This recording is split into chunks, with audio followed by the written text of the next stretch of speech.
Pokémon GO 5th Anniversary.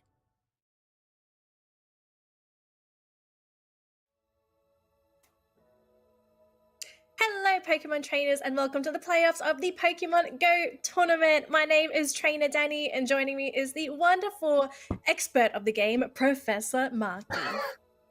Yes, hello Danny, nice to see you again. This is very exciting. The Pokemon GO Tournament for the Battle Festival Asia 2021. This is such an exciting day for all Pokemon GO players around the Asian region. And this is going to be so exciting because today we are also talking about a lot on Pokemon Brilliant Diamond, Pokemon Shining Pearl, Pokemon Go, Pokemon Unite, Pokemon Trading Card Game for the Battle Festival. But today we are focusing on the Pokemon GO Tournament, right, Dan Lee? Absolutely. So today we have 8 talented trainers representing 7 different regions, and today they're competing for the crown to say that they are the kings of Pokemon Go for this year. And they're not just the crown, they're also aiming for a prize, Professor Marky. Do you know what the prize is? It's quite exciting. I've heard about this prize. They are getting a Nintendo Switch and 1 copy of Brilliant Diamond and 1 copy of Shining Pearl. So it's the trio of excellence. If you win, you get to take home these awesome prizes. But before that, why don't we talk about the bracket? Absolutely, we do need to introduce the trainers that are going to be competing today. So let's meet our trainers. So here are our top 8 trainers that are going to be competing today. Starting off on the very left side from Indonesia, we have Snowflakes 27, followed by Shin Lena 86 from Malaysia. From Indonesia, yet again, we have B Bobby. From Singapore, we have Ric Flair Best. From the Philippines, we have Ai Kyoshi. From Hong Kong, we have Arbitrage. From Taiwan, we have Walker. And then finally, we have Black Yusan from Thailand. So exciting. We have the best of the best from all the regions, or 7 of the finest regions in Southeast Asia. And it's very exciting to find out who will come out on top. Also, why don't we talk about the brackets? Of course.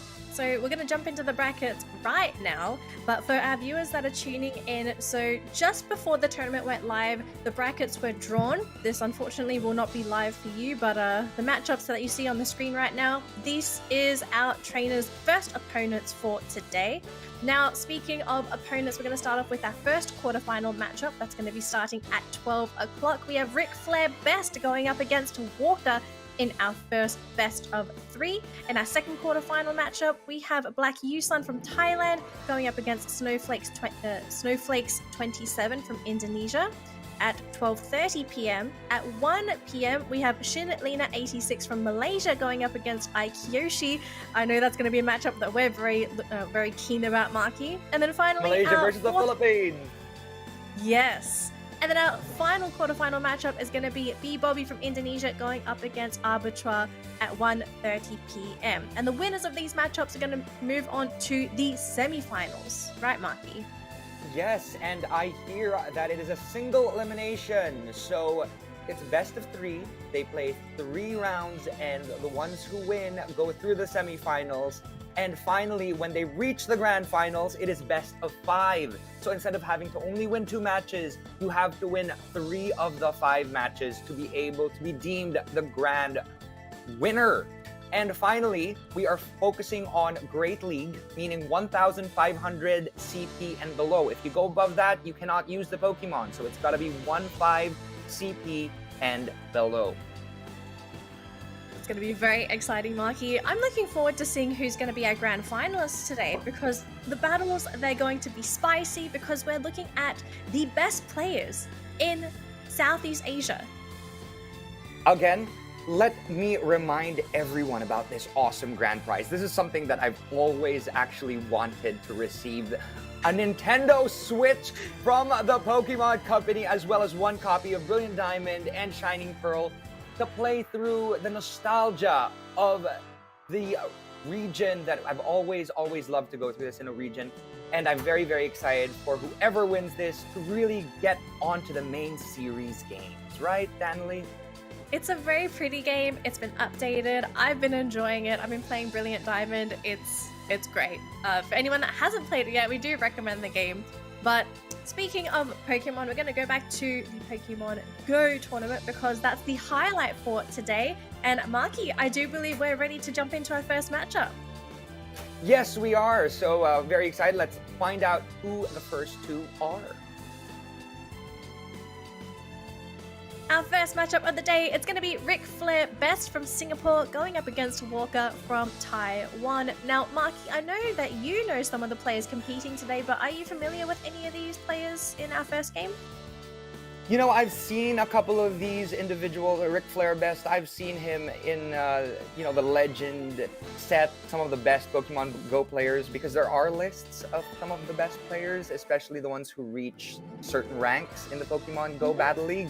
So I'm excited to see how he plays. Walker, I am also familiar with. These are some of the best in the region. They wouldn't have gotten to where they are today if they had not beaten some of the other best players in their region. So now it's very exciting to find out which region comes out on top. And we do need to take a look at the Pokemon that they're going to be playing with today. Now, just a reminder to our viewers, the Pokemon that our trainers bring in today, they're not allowed to change them. What they bring in for this first matchup is what they'll have to play with if they make it to the grand final. So, looking over on Ric Flair Best's side, Marky, how are the Pokemon looking here for Rick? It's actually quite exciting to see this because we don't actually know if these Pokemon are purified, if they're shadow, if they're best buddied. We only see the names and we also do not see the moves. So none of the opponents know exactly what they're going up against. But looking at just typing, based on typing, Walker versus Ric Flair, it shows that Azumarill will be a good counter to Bastiodon as well as Sableye, which could not be a first option in my opinion because it doesn't have a lot of good weakness matchups. Medicham versus Bastiodon. Medi would beat Bastiodon in a lot of matches, and Swampert would take down Bastiodon as well, so watch out for that in Ric Flair's side. Drapion is also not safe. Skarmory versus that Trevenant could be a good starter as well. Looking at Ric Flair versus Walker, Trevenant is good against 3 Mons Walker has, so that could be a good starter Mon to use. Drapion hits hard versus Azumarill because of its awesome fast Poison Sting attack.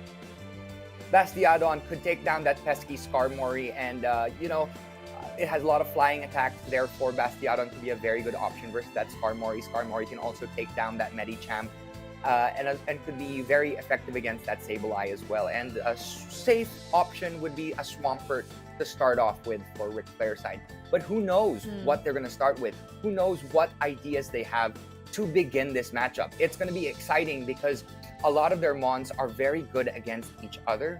They have a very strong list of Pokemon that have a lot of good matchups versus each other.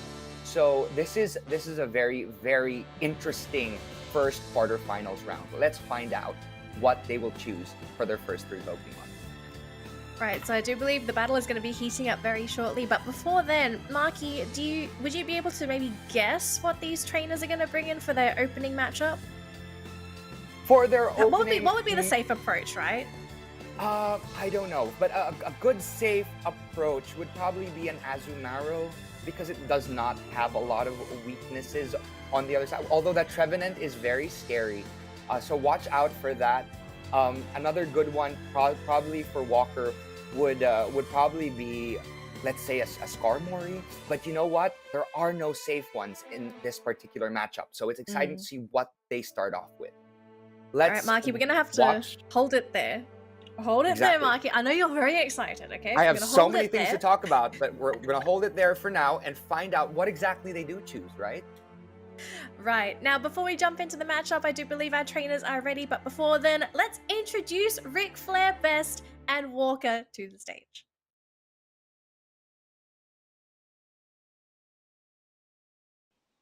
Hi, this is Ric Flair from Singapore. I've been playing Pokemon Go ever since the app started in 2016 and also been heavily involved in playing Go Battle League ever since its inception, I believe in around 2020. Some of the things I do in preparation for this tournament is nothing special.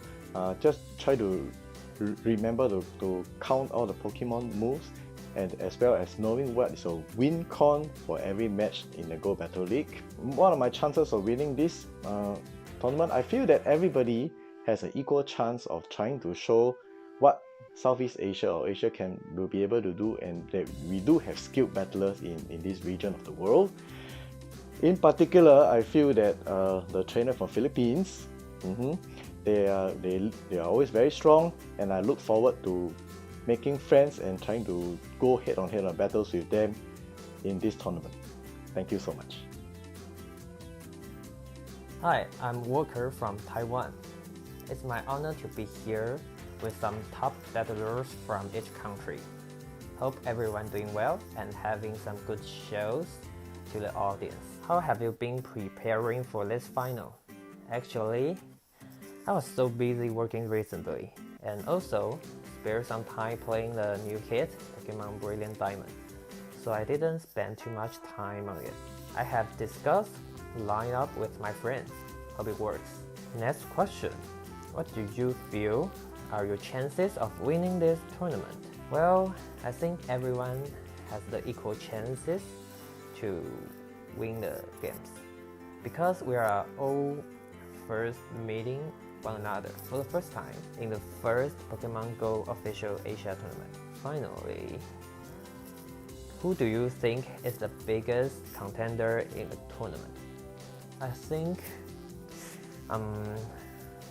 Shelena is one of the best players in Malaysia. He not only performs well in GBL but also in Self Arena. It would be nice to battle with him. Thank you. And those are our first two trainers of the day. Marky, I am so excited. We haven't even started yet, and I feel my adrenaline pumping. Yes, it is so exciting. It's literally an amazing first match because we don't know what they're going to choose first. There is no clear-cut Pokemon that they will bring out first. It is very important to get that right matchup in the beginning because it really sets the tone for the rest of the battle. Yes. Will the other Pokemon switch?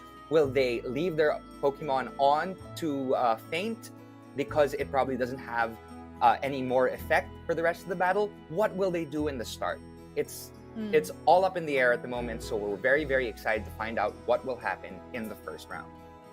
Yeah, and then there's always the excitement of figuring out what's going to be purified and what's going to be a shadow Pokemon as well, right? Because you also need to take into consideration that shadow Pokemon, they do that extra damage, whereas you have purified Pokemon that have return, so you have those extra elements that you aren't aware of until you finally see that Pokemon. Exactly, and you also have the best buddy. You don't know if a Pokemon is best buddied, meaning it'll have that extra level. It won't be level 50, it'll be level 51, so it'll have those extra defenses up. Normally, a lot of these mons in the Great League don't have that option, but there are a few. There are a select few, like Bastiodon, like Sableye, like Medicham, that do benefit from that extra level. So this is... So before we... Oh. Go for it. I'm good. You keep going. So it's interesting to note, let's talk about some of their choices of Pokemon while they set up for the first round or the first match. What we have here is a very, very interesting setup. There is a Pokemon set, for example, on Walker's side, on Ric Flair's side, that could be good options to start off with, like Sableye, Swampert, and Skarmory. They don't have too many weaknesses to start off with on Walker's side. So we don't know exactly what he will bring out first. He has three interesting options to start off with. So those guys could be good ones to start off with, as opposed to Walker, who doesn't have too many options to start off with, because a lot of them have weaknesses on Ric Flair's side. So again, it's a toss-up on what exactly Walker decides to start off with, because with that in mind, they could actually take down Ric Flair if the first Pokemon is the correct choice. And it comes down to a lot of luck as well, the luck of the draw. There's only so much you can do with meta-analysis. You just have to, once you have an idea of what to start off with, if you throw in that Pokemon to begin with and it's the wrong starter versus the person that they're fighting against, it could be a big issue. Mm-mm. And also going to be those mind games as well, right? Trying to get the right swaps in. Also, being able to predict what moves are going to be coming your way. If they're going to try and bait you with one of the faster charging moves, or if they're actually saving up for that big move, are you going to swap? Do you save your shield? There's actually a lot that happens in Pokemon Go, which if you don't watch it, you would think, oh, why is this happening? It's a very strategical game, but Professor Marky, it looks like our first game is ready. It is ready, so why don't we go for the start? All right, Ric Flair Best going up against Walker. Round 1. Now, viewers, we are in for a best of 3 treat. So first player to get 2 victories will move on. Unfortunately, the trainer that loses is going to be eliminated. So good luck to both of these trainers, and let's get going. And we're starting off with that Trevenant. It is not particularly the best option to start with versus that Sableye, and they both switch right in the beginning. 2 Shadow Mons out in the open. We've got that Drapion versus that Swampert on the field. No, it's not a Shadow Swampert. I was completely wrong. So that Shadow Drapion is going for that crunch, and it was able to take and hit that Swampert with a little bit of damage. Hydro Cannon misses because of a shield. It was able to shield with that crunch. That Drapion is able to do hopefully a little bit more damage to that Swampert, who did not shield that first one. Although the second one is shielded, they both have 2 shields, 1 shield down aside. Will it be able to get to the Aqua Tail? No, it does not. That Swampert is able to do an attack. That Hydro Cannon does not hit that Drapion. And an Aqua Tail coming from that Drapion side. Will it be doing enough damage? And will it be hitting that Swampert? No, it doesn't. There are no more Protect Shields on either side. What will happen here? Will it be able to get to the Aqua Tail? It does not. That Drapion will go down right away. There you go. That Drapion went down. And we have that Swampert taking control with that Trevenant on this side of Ric Flair Best. Swampert, if it has a Sludge Wave, will be able to do a lot of damage to that Trevenant, although it did not have enough charge and was able to go down on that Walker side because of that Trevenant. Now, will it be able to get to that Shadow Ball to be able to take down that Sableye on the other side? Will it be able to take it down? It hit it, and it was able to do a lot of damage. Oh no, that Medicham on Walker's side will chip down at that Bastiodon quite quickly. Hopefully it gets to that Flamethrower, and it was able to get to that Flamethrower. That is a Best Buddy Bastiodon that has a very, very tanky nature. Oh, there is a little bit of a lag, but it is able to do a little bit of damage to that Medicham. There are no more shields left on the court. So that Medicham is really able to chip down at that Bastiodon real quick. Without that fighting typing, Bastiodon really has a lot of damage to take.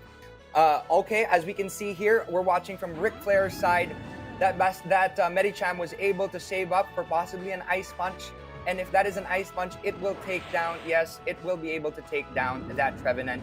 And for the first match, Walker has taken the first match, and that is a GG. Congratulations, Region Taiwan, for taking home that first match. That's already game 1, and whoa, that was a very exciting one. We already saw the swap from the get-go, right? Ric Flair Best, yes, he went for an immediate swap right from the start. And I was actually a little bit worried there for Walker, because I thought the Shadow Drapion was doing a lot of damage to the Swampert and would have been able to actually chip away at the rest of Walker's team. But beautiful play. I like that he didn't use the shield the first time around. He actually decided to take the hit to see how much damage that Drapion was going to do. And then from then on, he had the advantage because he had 2 shields over Walker. Walker had 2 shields over Ric Flair's 1 shield. Exactly. And those shields are very, very, very important. And the switches, the very first switch was quite important, especially with that Sableye and that Trevenant, because that Sableye also has that part dark typing, which means that Trevenant could not chip down that Sableye as quickly as that Sableye would have chipped down that Trevenant. So it is Mm. exciting to see what each of these players choose in the beginning. It is always a very important choice for the first Pokemon in any given situation. So already we start to see some of the moves these Pokemon have, and also whether they're best buddies or if they're purified or if they're shadow. So what kind of alterations are we going to be seeing from Rick's side? Because if I'm not mistaken, we just saw standard Pokemon on the side of Walker's on Walker's roster. He didn't have any best buddies. He didn't have a shadow Pokemon. He didn't have a purified Pokemon. Well, for now, from what we've seen, we don't know what's going to come up in the next round. We're going to find out in a little bit what exactly he has in store for the other 3 Pokemon that he has not chosen yet. So here we go. Round 2. So Walker already sitting at a 1-game advantage. Rick Flair Best needs to win these next 2 rounds if he wants to make it on through to the next stage. So we'll see if he can do it. But so far, Walker having the advantage with that 1-game victory. Let's jump into it, Professor Markey. It is time to find out. Again, Ric Flair Best has a lot of very good options to start off with. As I said, that Sableye, Swampert, Swarmore could come out first, and they relatively don't have any big weaknesses from Walker's side. That Skarmory versus that Trevenant. Again, it's that switch in right away with that Sableye. We're watching from Walker's side with that Sableye, the purified Sableye versus a Shadow Drapion. On this particular occasion, that Drapion is neutral damaging that Sableye, while Sableye, has a potential to actually do a lot of damage if it has a return or if it has a another attack that it could have. But this is a return, and yes, that Drapion block, it knew that return was coming. Will that Sableye be blocking this Drapion's next attack? Because that Poison Sting will do a lot of damage to that Sableye. Now, that Sableye has gone down real quick, right? And we have 2 more Pokemon on Walker's side to choose from. He decided not to show his 3rd Pokemon and sent out his Swampert. Who knows what he has here? I actually think that he might obviously have a Hydro Cannon on his side. That Drapion did a lot of damage with that crunch on that Swampert there, and that switch into that Skarmory could actually give him a advantage, because a crunch or that Aqua Tail won't do too much damage, as that Skarmory is very tanky. Now we've got 2 tanks against each other. Bastiodon is a very, very, very strong against the Skarmory. Not saying that it's doing more than neutral damage, but none of Skarmory's flying attacks will do too much damage on that on that Bastiodon. I mean, even if the Skarmory goes down here, is there a way for Walker to even get rid of the Bastiodon? Because he's just so dang tanky. He is very tanky. Unless the Medicham comes out again to play, there is absolutely no possible chance for that Bastiodon to go down. Maybe a Swampert could take it down, but other than that, it's pretty against 3 solid. Pokemon? Now we've got a Swampert still on this side. Who knows? The other ones have been chipped down at already, so there is a possibility, but I think that it's very slim. There is a slim chance that Walker wins this round. Ric Flair Best looks like he is in charge of this situation. Although that Swampert has a block, it was able to block, and it has 2 still. Hopefully it is able to get to that Hydro Cannon before that, but it was not able to. And it had to use its last block versus that Bastiodon.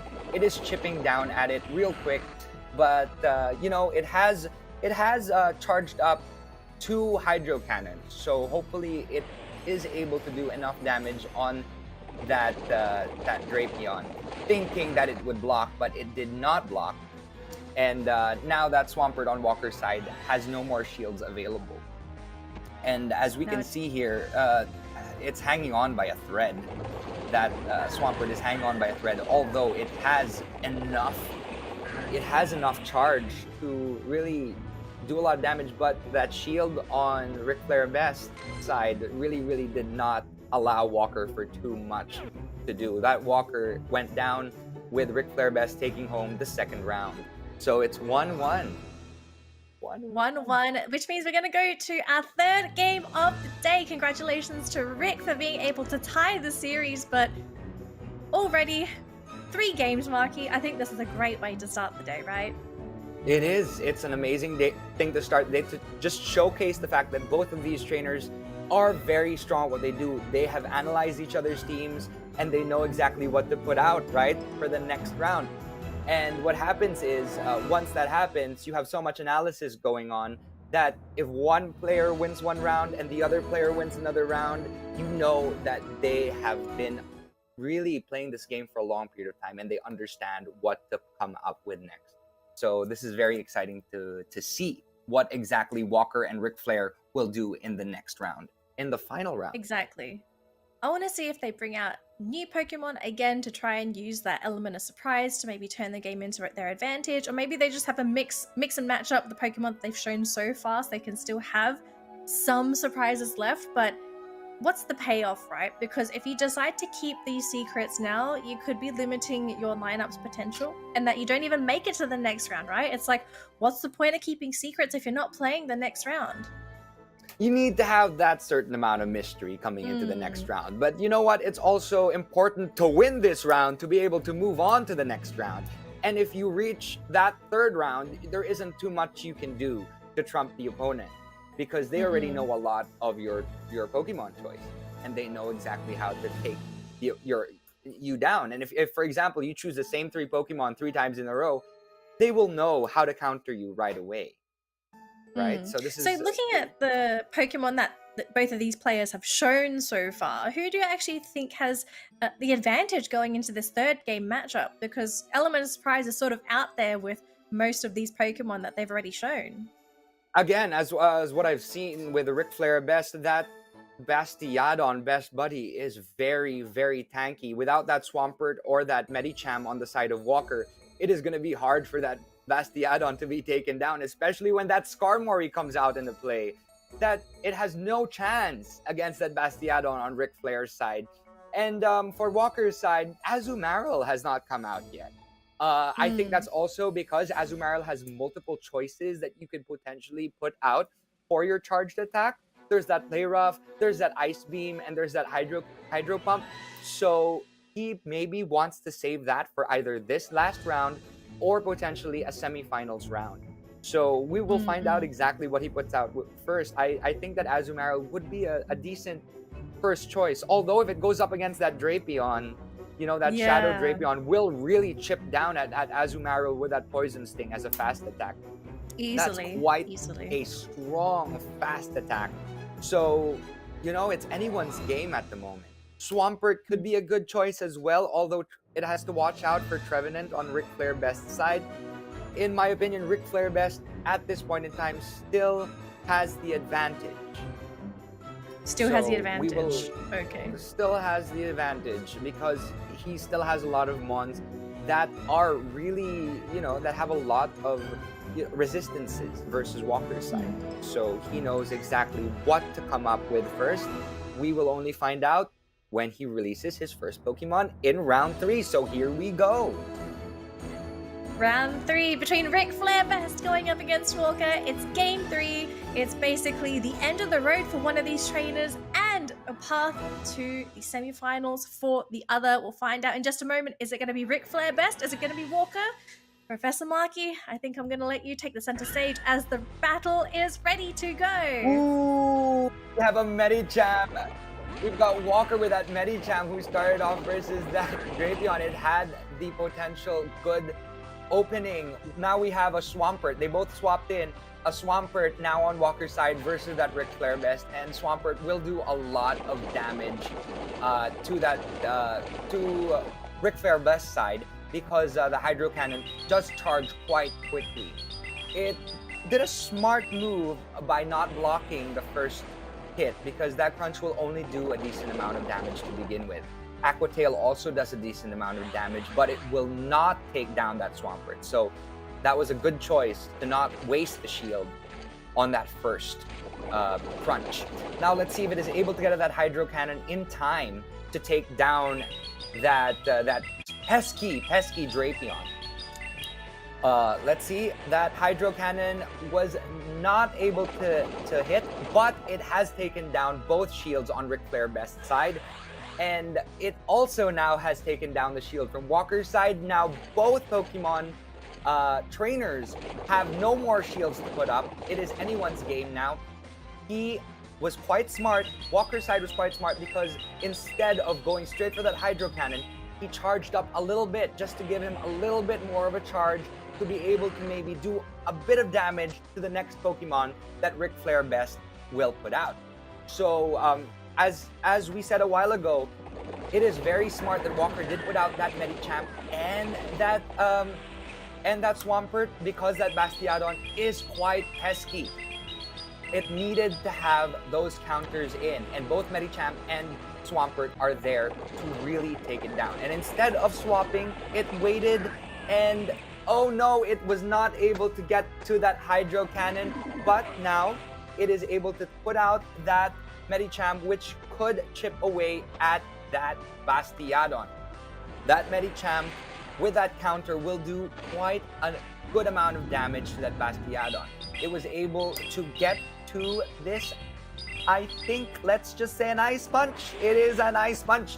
And it did so much damage on that Trevenant. It knew that that Trevenant was coming out because it knew, Walker knew that Ric Flair Best did not want to risk its trump card in the next round. So they chose the same 3 Pokemon to start off with, or basically the same 3. That, that Shadow Ball did do a lot of damage, but it was able to hang on for dear life. Walker's side, with that foul play, will take down that Trevenant for almost a GG. But we can see here that that Bastiodon is still in play versus this almost full health Medicham. So I think this might be a good game for Walker, who wins the 3rd round. Congratulations, not showing too much of your trump cards. You have gone through and gone victorious just by using these 3 awesome Pokemons. Congratulations, Walker. That Medicham, that Swampert were quite good options, especially because you knew that that Bastiodon would come out, that pesky Bastiodon, versus that Skarmory in the 2nd round was not a smart choice. So instead of taking out that Skarmory, it chose a Swampert and the Medicham, which are both incredibly effective against that Bastiodon. Actually, one thing I also wanted to add in is that I love Walker's solution to the Shadow Drapion actually being the Swampert, because the Swampert had so much health, it could tank the crunch, it was also going to be able to go head to head with the Drapion, because outside of Swampert, I don't think he really had too many solutions to deal with the Shadow Drapion. So really good stuff from Walker, understanding that, okay, if this Shadow Drapion is going to come out, I need my Swampert to be there to take the hits. Yes, because we know that that ground type is going to be able to take those poison stings like a champ. So that Swampert did come out and really did save the day, to be honest. With those spammed Hydro Cannons, it was able to really do a lot of damage. Easy MVP. Do a lot of damage to that Drapion and as well as that Bastiodon. So congratulations to Walker from Taiwan for taking home the first match win for the quarterfinals. And congratulations, you have moved on to the semifinals. Taiwan is the first semi-finalist. So congratulations to you, Walker. And but trainers, with that said, hang on. We still have more battles coming ahead, right, Marky? That's just the first one of the day. And it honestly felt like a grand final already. With that said, that Azumarill has not come out into play yet. So we don't know exactly what moves that Azumarill has in store at this given moment, right? So we're only going to find out when he puts that out there. But Ric Flair Best, very good job, very good choices. You had a lot of strong Pokemon that were very, very good against Walker, but unfortunately, it's an outwit, and Walker was able to do that in this particular situation, as well as luck. It was the luck of the draw. He chose the right first Pokemon. And with that said, why don't we go into the brackets to really give Walker his time in the sun. Alright, so Walker is going to be our first Pokemon trainer to make it to the semi-final matchup, which is going to be later on today at 2 p.m. His opponent, though, will be determined in this next quarterfinal matchup. This is scheduled for 12:30 p.m. It is Black Yusun from Thailand going up against Snowflakes 27 from Indonesia. and the winner of this matchup is going to face Walker in the semi-final. I'm looking forward to this because already we're seeing, I want to say Walker essentially flexed his lineup. He didn't have to show his entire lineup. He just brought in the Pokemon he felt were necessary, and his choices were fantastic. And I'm hoping that he's going to find an equally strong opponent in either Black Yusan or Snowflakes. Yes, because it's quite interesting to also note that a lot of these Pokemon can be just basically shown with their Pokemon name and not showing the moves. And once you actually show the name of the Pokemon, you already know exactly what moves they have with it. Like, for example, a Swampert will have, a Skarmory will have that Air Slash, and most likely Brave Bird and Sky Attack. So Skarmory, with just the name, you don't actually need to add the attack. They know this for a fact. So now why don't we go into the versus graphic to find out more about who will come up next.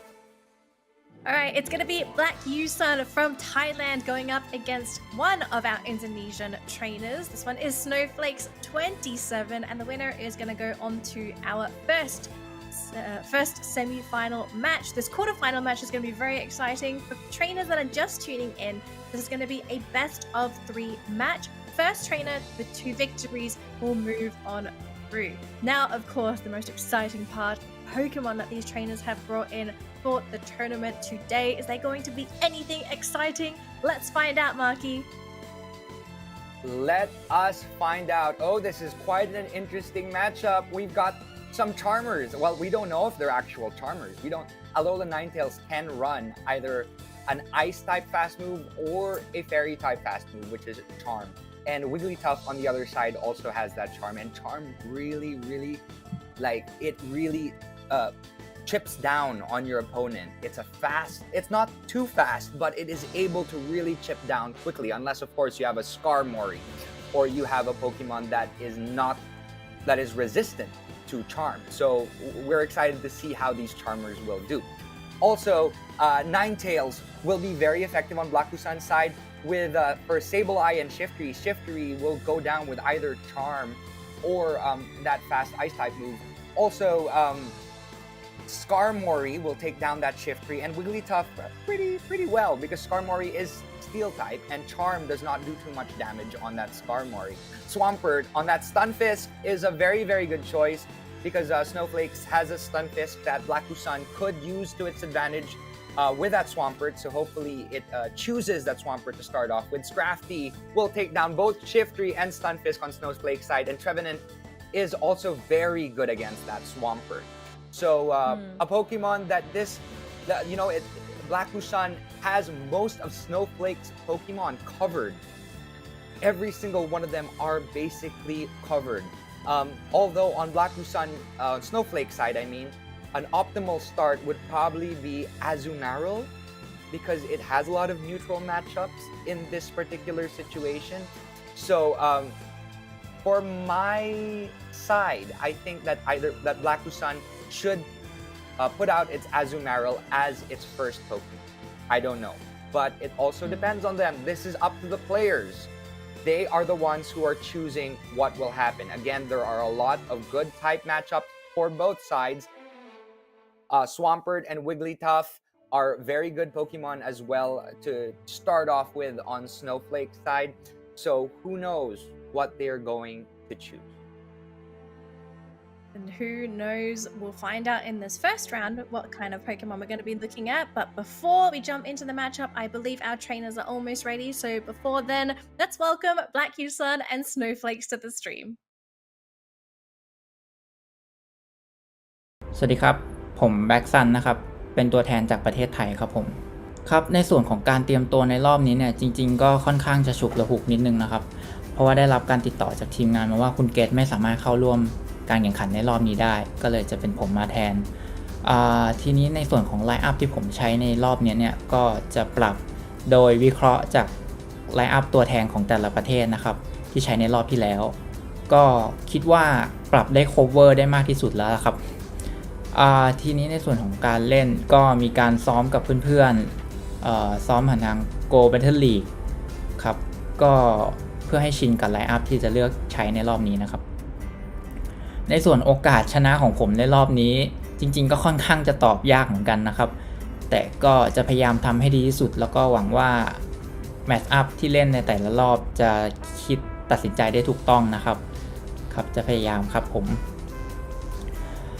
ในส่วนตัวเต็งของรอบนี้จริงๆผมไม่ค่อยรู้จักแล้วก็ไม่เคยเห็นสไตล์การเล่นของตัวแทนแต่ละประเทศด้วยนะครับแต่ก็มีวอลเกอร์ตัวแทนจากไต้หวันที่เป็นผู้เล่นคนหนึ่งที่น่าสนใจอยู่เหมือนกันแล้วก็มีชื่อเสียงในของไต้หวันนะครับแล้วก็อยู่สายเดียวกันด้วยถ้าเกิดชนะรอบนี้ไปได้เข้าสู่รอบเซมิไฟแนลก็มีโอกาสจะได้เจอเขาก็คิดว่าน่าจะเป็นอุปสรรคใหญ่เหมือนกันแต่ก็จะพยายามทำให้ดีที่สุดครับผมครับขอบคุณมากครับ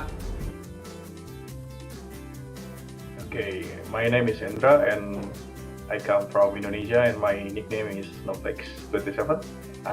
I don't really prepare anything to be honest because kind of busy working, so maybe just preparing about the Pokemon. So yeah, no, there is no such any preparing like training hard or something like that. So yeah, I will just nothing to lose. My chances, I think, I will say maybe yes. Yeah, I will just say in optimistic. So I will say maybe it's kind of big. I don't know because I don't know the other contenders, so I cannot tell how is my chances. But according to my battles in Indonesia, so I think I have a chance, but I don't know how big or how small. Okay, I think my biggest contender is my fellow Indonesian because I don't know the others. So yeah, I will just do my best in this tournament. Okay, thank you. And there are our trainers for our second best of 3 for today, our quarter-final matchup. Professor Markey, this is our second game. I know you're very excited. We're also looking at a lot of very neutral matchups, but I think a Pokemon we should be highlighting today is Swampert, because I believe 3 trainers so far have brought the Pokemon in, and we're seeing a lot of Swampert. Why are teams favoring the Swampert pickup so much? Swampert is quite strong meta-wise for all 3 cups, Great League, Ultra League, and Master League. It is a very, very, very strong opponent because of that Mud Shot combined with that Hydro Cannon that can do so much damage. And of course, there is a choice. There is a choice to choose Sludge Wave or Earthquake. So sometimes you don't know what the Swampert will be running. And sometimes if you think that an Earthquake is coming and let's say you have a Grand Bull or you have a Wigglytuff and then that Sludge Wave hits, oh my gosh, it is a game changer. Swampert really is a wild card. Until you know exactly what moves it has a way of surprising.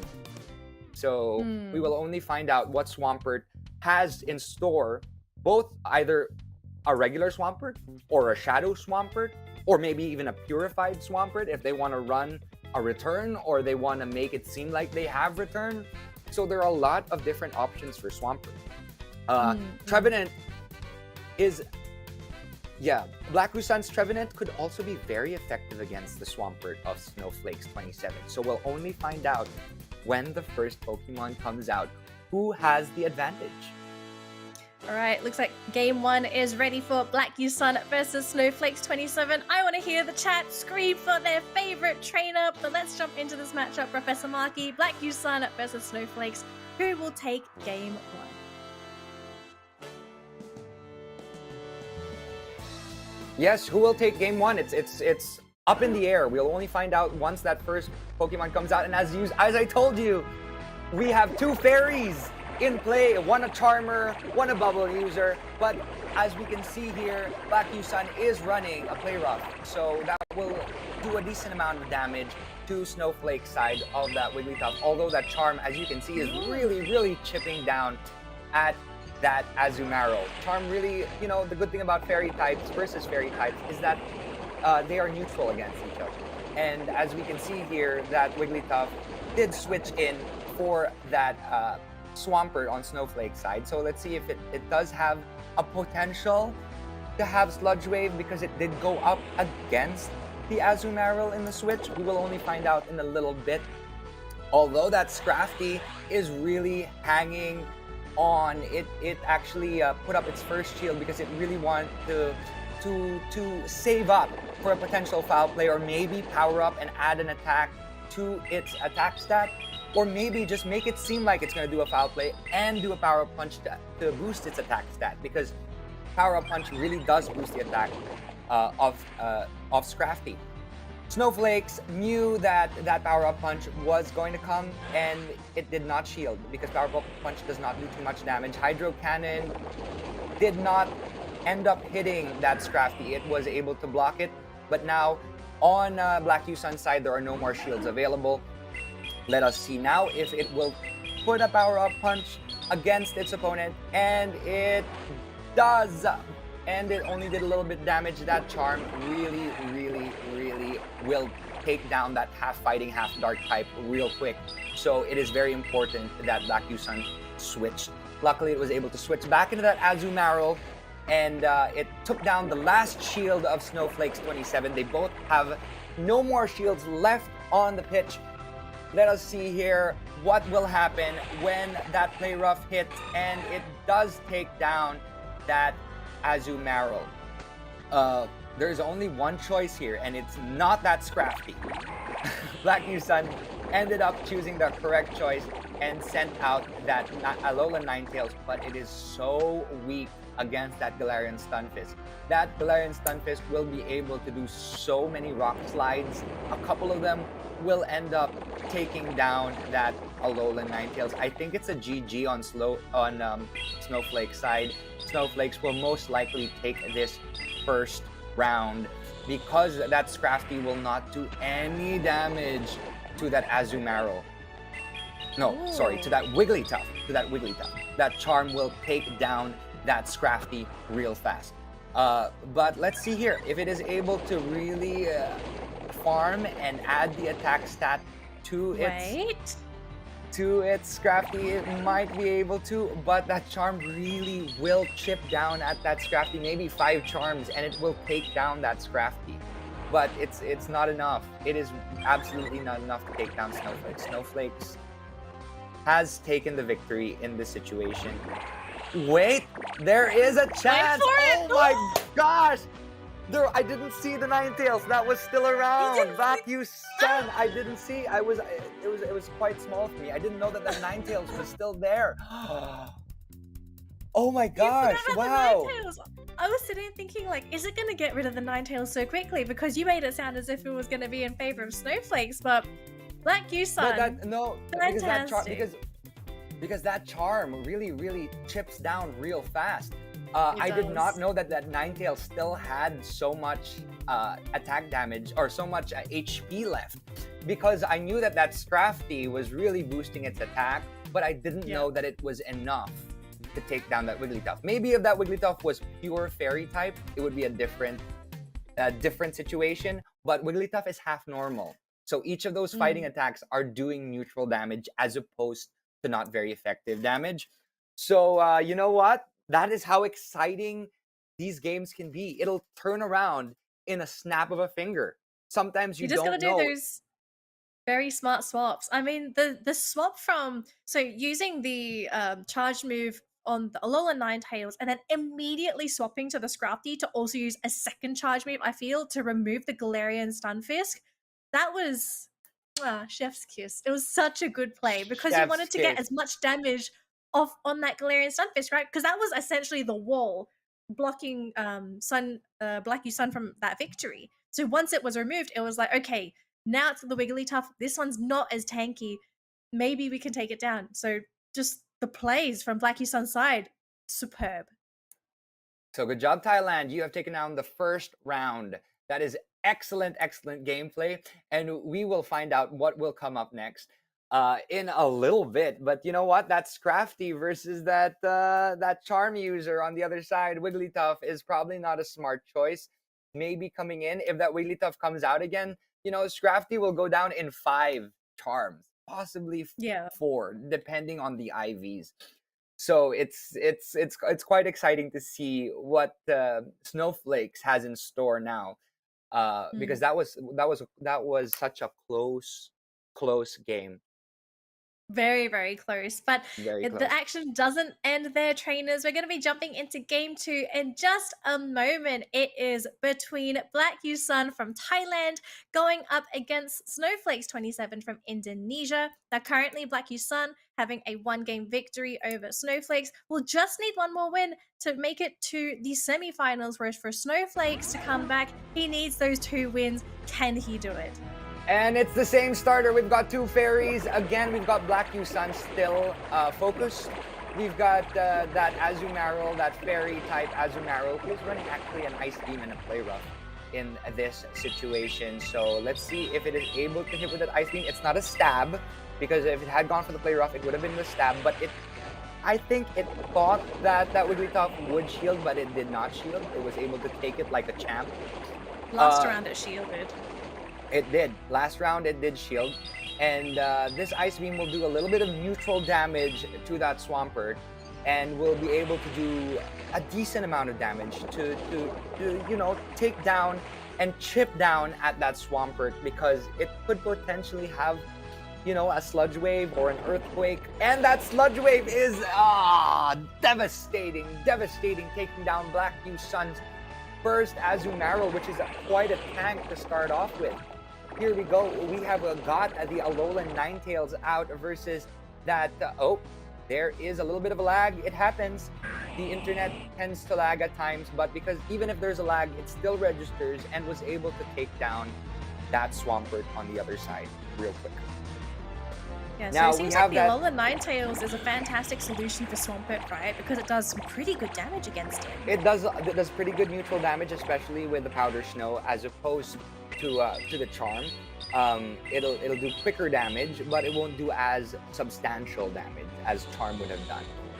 Now, as we can see here, this Weather Ball, which is an Ice type, will do a decent amount of damage, which is a neutral amount of damage to that Skarmory. Unless that Skarmory has a Flash Cannon, it will also be doing neutral damage to that Alolan Ninetales. And that Skarmory knew exactly that it needed to shield, because it is the tank on Snowflake's side. It needed to stay on the pitch for the other mons to come out, because it knew that probably a Scrafty would come out. And as you can see here, just a couple of charms will really chip down at that Scrafty.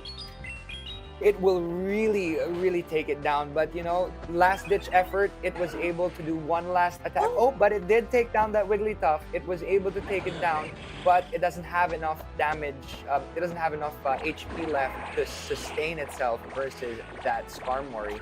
Although Black Yusun does have one more shield left, and there is a potential that Alolan Ninetales will be able to do 2 Weather Balls in a row, and therefore take down that Skarmory. If that Skarmory has enough, which it does, it was able to charge 2 Sky Attacks in a row, and will be a GG, taking down Black Yusun for 1 round apiece. Black Yusun with 1 round, Snowflakes 27 with a round as well. So we are going into the 3rd and final round. Congratulations to Snowflake on his first victory of this series. So again, we're going to 3 games, Marky. But we saw a lot of wonderful plays in that matchup, and I feel in particular the swap into Wigglytuff to counter that Scrafty swap just eliminated the Scrafty. Scrafty couldn't do anything. Like, sure, he eliminated the Wigglytuff finally, but it was already weakened earlier on by the Azumarill. That 4 times weakness is no joke. Like, that's what, in my opinion, why did he bring out that Scrafty? Although Scrafty does do a lot of damage on the other side. I mean, Scrafty is good against that Stunfisk and that Shiftry, if that Shiftry did come out. But it's also that Wigglytuff that is so scary and was already chosen before. Again, these individuals are trying to save their Pokemon for later rounds. If they're able to win in 2 rounds, the less opportunity for the other opponents to find out what they're up against move-wise, because the moves are not shown in this particular situation.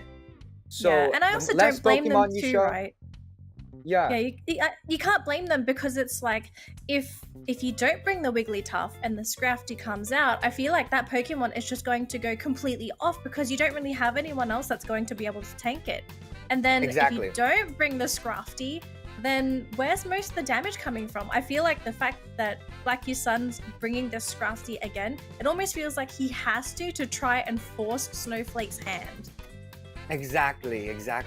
So it's very interesting how this whole gameplay is coming into play, and it's funny how Snowflakes does not have Alolan Ninetales on its team because he is Snowflakes. So okay, let's go into the round 3 versus graphic to find out what their first Pokemon choices will be again. Are we going to be seeing any returning Pokemon, or are we going to be seeing some new faces on the board? We'll only be able to find out, but I suspect the Scrafty and Wigglytuff, these two are probably going to have to come back again. It's almost like if Snowflakes doesn't bring the Wigglytuff, you're leaving a huge gaping hole in your composition. Yes, so that, that half normal typing on that Wigglytuff on Snowflake's side, it is not going to suffer too much from that Shadow Claw on, on that Trevenant side, on Black U Sun side. But it will do a lot of damage with that Seed Bomb because the Wigglytuff for neutral damage is not exactly the most tanky. It does take a lot of damage as well. So Seed Bomb will be able to chip down real quickly at that Wigglytuff. So it was able to really understand that and keep that into play, maybe forcing that shield from that Wigglytuff, and is able to go in stronger with the Shadow Swampert on Black U Sun's side. And now, as we can see here, that Swampert did block because it is a little bit glassy as it is a Shadow variant. So it knew that it needed to use its shield and utilize it the correct way. It needs to get to these Hydro Cannons real quick to be able to make use of taking down that Wigglytuff. So now that Wigglytuff is gone, and it is Swampert versus a Swampert. And as we know that, that Scrafty knew that it needed to come out because that Wigglytuff is no longer in play, but it did not know that there was also a Skarmory in tow. And we know that Flying type is 2 times effective versus that Scrafty. Unfortunate choice with that Scrafty. He actually decided to take it out again, and Snowflakes knew that there is a potential that Scrafty would come out again. Therefore, it did find 2 possible counters, which is the Skarmory in the back, as well as that Wigglytuff. Let's see is it going to be an issue, though? Is it going to be an issue? We will find out right now. It won't be a charm attack, but wow, it was able to take down that Skarmory with the foul play. But Snowflakes does still have 1 more shield left. So what Swampert is trying to do now is it is trying to really take down that Scrafty and leave it to that final Shadow Swampert, giving Snowflakes 27 the win, in my opinion. It is a win. It is a GG. Congratulations to Snowflakes 27 from Indonesia. You have moved on to the semi-finals round. It is such a feat, especially coming from the first loss from the first round and then winning the second and third. I remember the first round was really, really close as well. So congratulations to Snowflakes 27. It is no joke the fact that Indonesia has brought in 2 of their finest players. We know that the Indonesians do not play. They really play to win. Rough. They don't play to lose. They play rough to win. With especially, but they did not. Interestingly enough, Snowflakes did not have play rough on its Azumarill and did not have an Azumarill. It didn't need to play rough. They just, Shadow Clawed and returned to victory, right? I loved that Snowflake showed so much respect to the Scrafty pick. Like, he understood that if this Pokemon comes out, for all we know, maybe Scrafty was going to be benched this round. Who knows? But if the Scrafty came out and he didn't have ways to deal with it, that it probably would have been game over for him. So the fact that he respected it this round and said, okay, you know what? I'm going to show my card that my Wigglytuff has been knocked out and make you think it's safe to bring out that Scrafty. but I have my Yes. secondary card in the Skarmory. Which so is the it's Skarmory. those mind games, right? Those mind games can really shift the game in your favor. Yes, it can, and it was really interesting to see because Black Yusan could have chosen a different Pokemon for their first 3 choices, but they kept sticking to the ones that they've already shown because they did not want to show their trump cards for the semifinals round if they had made it, but unfortunately they did not make it. So that Scrafty was played in vain. But before anything, why don't we go to a little break before we find out what's going to go on in the next quarterfinals round. We'll see you after this.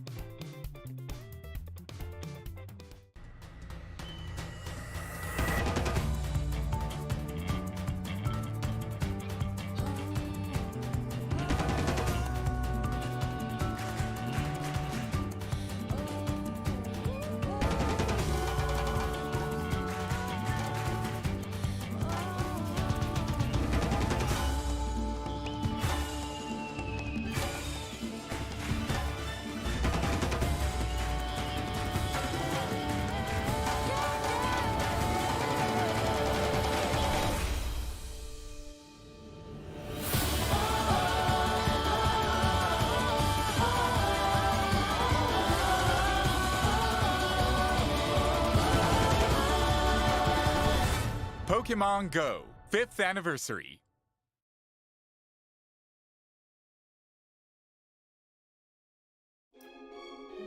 Hello Pokemon trainers and welcome back to the playoffs of the Pokemon GO Tournament. We've just finished 2 of our quarterfinal matches and we have 2 more to go before we move on to the next stage, which will be the semi-final round. We've got 2 trainers waiting for their next matchup, but before then, Professor Markey, quarterfinals, we still have 4 trainers waiting to decide their fates. Yes, and it's quite exciting because this next round, before we go into that, is, a little Danley versus Markey kind of setup. We got Malaysia versus the Philippines. So this is going to be quite a fun match. This is like, for the which host comes out victorious, even if we aren't playing. We're going to be like rooting for which one, which one of the regions we represent will be winning. So now let's go into the brackets to find out more about what's going to happen in the next 2 quarterfinals round. Right, so our next matchup, it's going to be Shin Lina 86 from Malaysia going up against Aikyoshi from the Philippines. It's our 3rd quarterfinal match of the day, and it's going to be an exciting one. So far, we've had 2 games that went all the way to 3 games, and I'm wondering if we're looking at the same thing because remember, folks, we're looking at the best trainers within Southeast Asia. This is the best of the best that each region has produced, and let's be real, Marky, these games so far, they have been a treat to watch. They have. Now you can actually see some of the best players and how they have changed their strategies. It's not the fact that they're winning 2 and they're beating out the other opponent with just two matches and then in the end moving on right away. We are going into 3 rounds before the match wins. Yes. So these guys are some of the best in the region, and now we are going to see how Malaysia fares against the Philippines. Shin Lina 86 versus Aikyoshi. Now let's see. Right now, these 2 amazing players. Correct. So I've got Shin Lina 86. He's my horse in the race, whereas I know you have Aikyoshi. He's also from the Philippines, but Marky, I need to ask you, do you know Aikyoshi at all? Because I know that you are familiar with some of the players that play Pokemon Go within your region. Interestingly enough, I know of him, but I've never actually met him. I've never had a conversation with him. He lives up north. Actually, he's a good friend of the first person to reach level 50 in the Philippines. Interesting. This is quite exciting to see what he has learned from this individual who reached level 50. Now, this is where it gets interesting because we find out what Pokemon they have in play and in tow. Hello. So, on Shin Lina's side, that Trevenant will be very effective against the Azumarill, the Medicham, the Hypno. Medicham, on the other hand, will be really effective against that Galarian Stunfisk and that Lickitung of that Aikyoshi. Although that Lickitung with that Lick could chip down at that Medicham as well. Ninetales The Galarian Ninetales, interestingly enough, will do a decent amount of damage on that Sableye, especially if it's Charmed. Because we know that Sableye is only weak to Fairy typing if it's Charmed. But it could also be Powder Snow, so who knows what fast move will be chosen on this occasion. Also, that Ninetales with Charm could also be very effective against that Medicham. Stunfisk is neutral to most of Aikiyoshi's choices, so it could be a good choice to start off with that Stunfisk. Noctowl, on the other hand, could do neutral damage on that Sableye, and that Medicham, those flying type attacks could do a lot of damage on the Medicham. Swampert against that Stunfisk is also a good choice. On Aikiyoshi's side, on the other hand, Azumarill will be very, very good. It will, with Play Rough, will be very good against Medicham, and with Hydro Cannon, will be good against Galarian Stunfisk. Galarian Stunfisk on Aikiyoshi's side will be also quite effective against that Ninetales, as you saw before on one of the previous matches. The Galarian Stunfisk and its Rock Slide will be able to really chip down at that Ninetales because it is spammable, as well as that Noctowl. Sableye is also very, very effective. We've seen a couple of matches where that Sableye goes up against the Trevenant and comes out victorious. But also that Seed Bomb is unpredictable, so who knows what will happen. Sableye versus that Medicham will also do a lot of damage. Medicham versus Galarian Stunfisk will chip down at it. Hypno is also neutral to that Medicham, and that Lickitung and that Trevenant matchup will also be exciting to watch because Ghost type is not good against that normal typing. So a good opener, in my opinion, for Aikiyoshi's side would probably be a good Sableye or Swampert opener. And Shinlina would probably be Trevenant for a good opener. So that is my opinion. We will see what happens. Let us go into the intros of these amazing individuals. Hello everyone, I'm Shinlina86 and I'm from the region of Malaysia. How have I been preparing? To be honest, I haven't done any sort of preparation since the last group stage of this tournament. Because normally for Pokémon GO PvP, I don't generally practice. I just go about with doing researching online strategies and all that sort, and then maybe put into practice when I join different tournaments. So when it comes to this specifically, I didn't practice for it at all. I'm just gonna put faith in the team that I've already set and my current skill level to carry me throughout the tournament. This one is a bit hard to ascertain because when I took a look at the participants. All, thank you very much. And that's our two players for this matchup, and I know Professor Markey was a little bit breathless after his analysis of these two lineups, but it is very curious, for us at least, we'd be very curious to see what kind of openings we're going to be expecting, if we might be looking at some very unexpected maneuvers, and also the possibilities of Shadow Pokemon, Purified Pokemon, and if anyone has any Best Buddies, because we have seen one trainer rocking a Best Buddy, but Best Buddies are pretty hard to come by. Yeah. A Bestiadon. Oh, there you go. A Bestiadon. A Bestiadon. Oh, the puns are gonna come. And what's interesting to see here is it's also because it's Malaysia versus the Philippines, which is a fun little competition that the hosts have against the other. Although, even if we have our own picks, I also really want to see the strength of Shinlina and what he has to offer. And he has a lot to offer. It is scary for both sides because they're both very, very smart players. And time can tell which one will be throwing out the correct Pokemon as their starter choice. Exactly. So while we wait for the trainers to get ready, I do believe they're almost prepared. But Marky, I think aside the nationalities of the players, aside from everything that we've seen, just looking at the Pokemon, who do you feel has an advantage in this matchup? In my opinion, not being partial, but Aikiyoshi has two possible choices to start off with. In my opinion, if I were to play with these Pokemon, I would probably start with a Sableye or a Swampert or opener, as opposed with Shinlina, who has a good Medicham as a good opener as well. So let's find out what they start off with, because in the end of the day, it is your first Pokemon that really dictates the round and how it will go.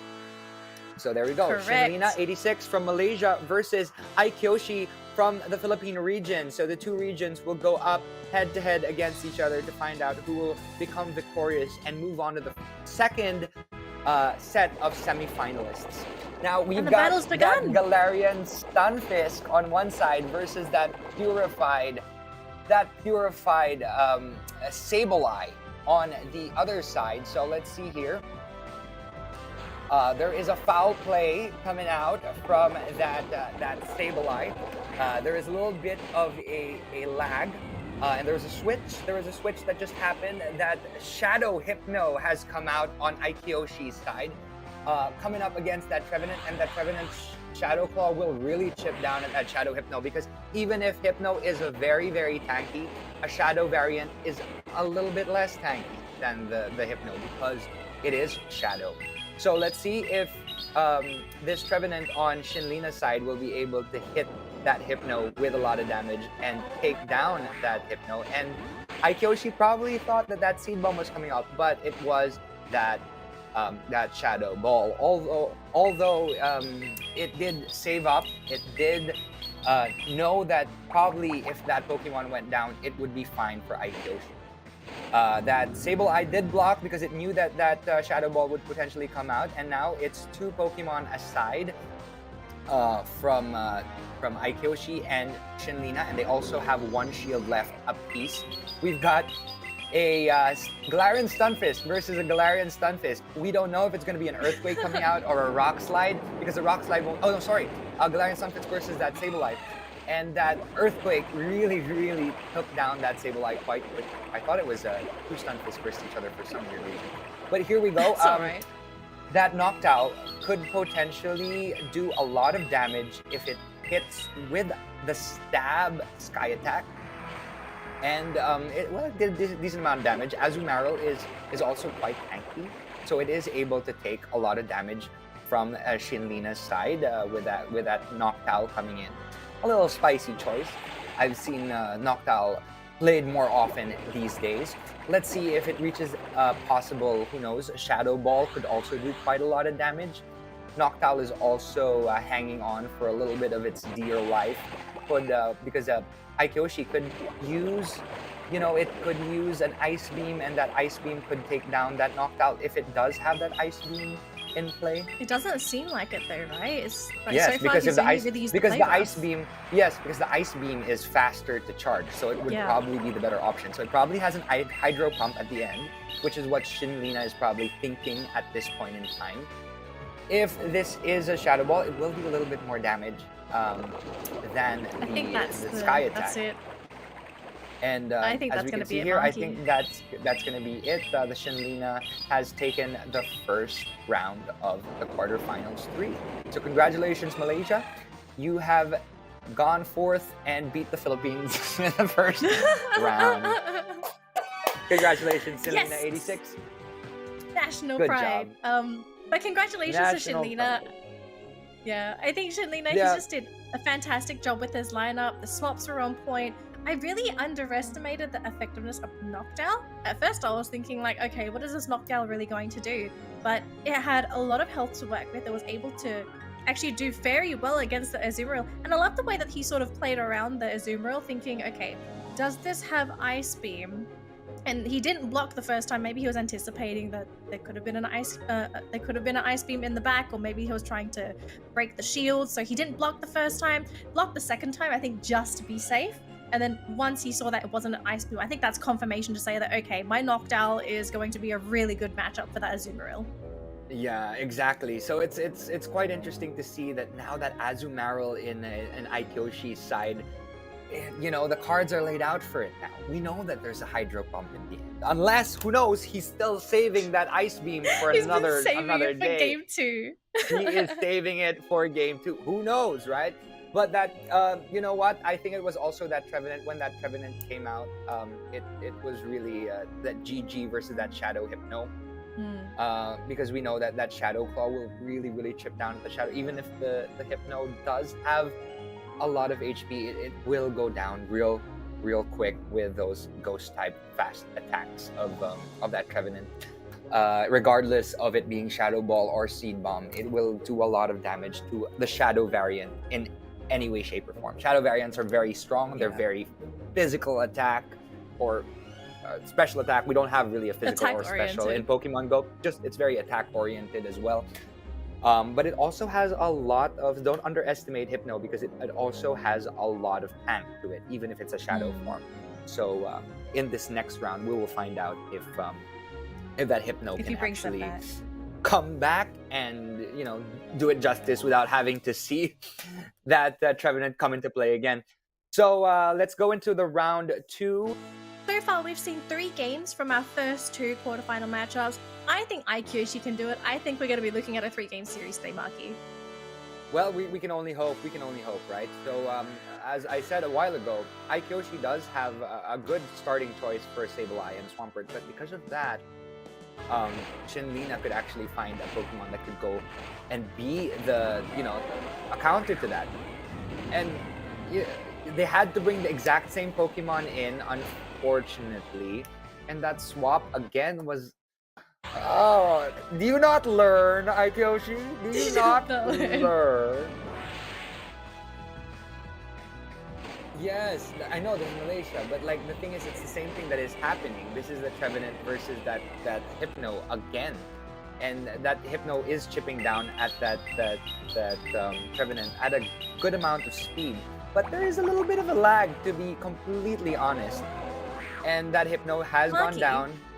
Marky, maybe, okay, so I know you're not a big fan of this Hypno versus the Hypno versus Trevenant matchup, but what if this is intentional from Aikyoshi to say that, okay, I'm bringing the Hypno, but it's because I want you to bring the Trevenant? Is there any benefit to this?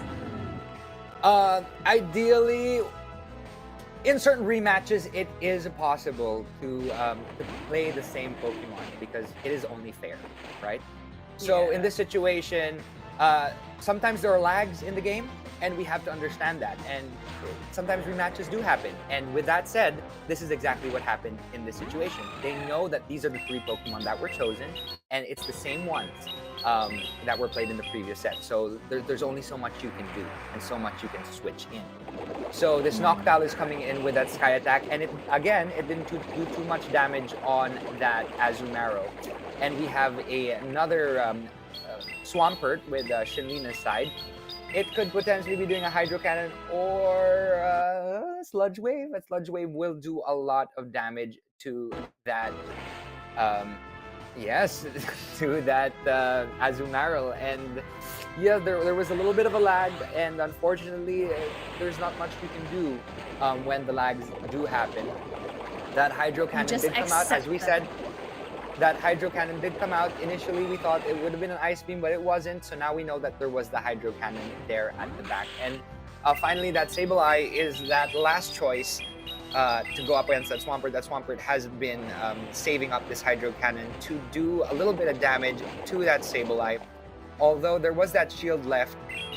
Fortunately, Hydro Cannon does charge quite quickly, so Shinlina 86 is going to do a lot of damage to that Sableye, and I think this might be that GG that we were all considering from the very beginning, especially from that switch in, that same switch in with that Sableye and that Hypno.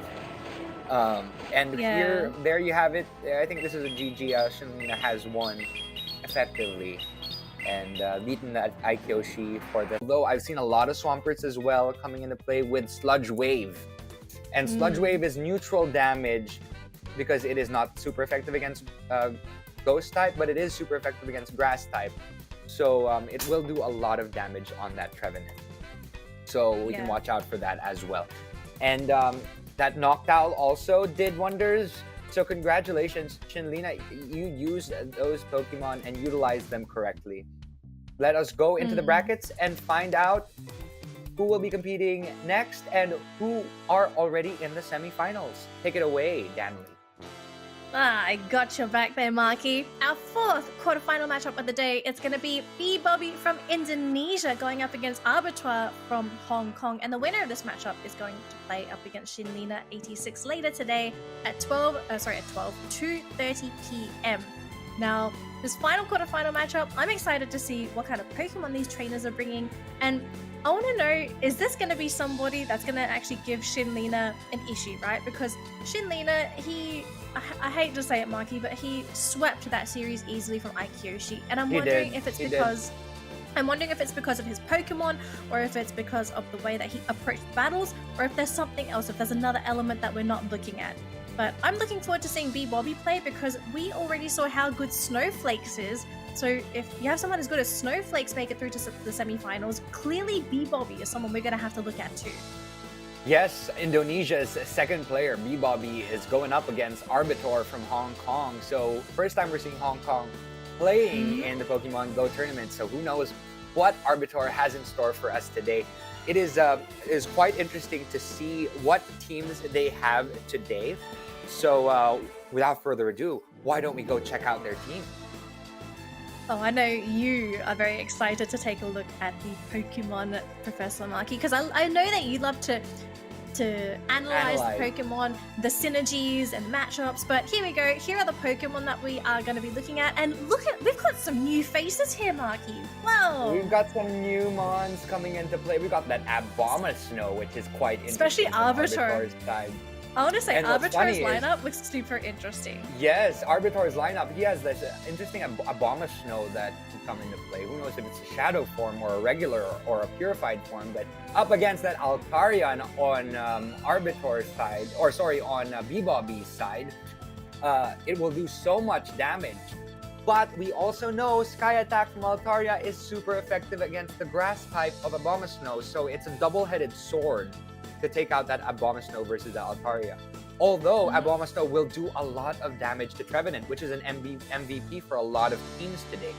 Abomasnow will also do a lot of damage with that Energy Ball versus Azumarill, right? So, you know, Abomasnow is quite a good choice in this particular situation. Nidoqueen as well, from Arbiter's side, could do a lot of damage to that Azumarill, Nidoqueen. And Sableye will really do chipping damage to that Medicham, and you know we've seen a lot of Sableye and Trevenant matchups, and Sableye usually comes out victorious. Swampert as well, see what Lickitung can do against this Trevenant.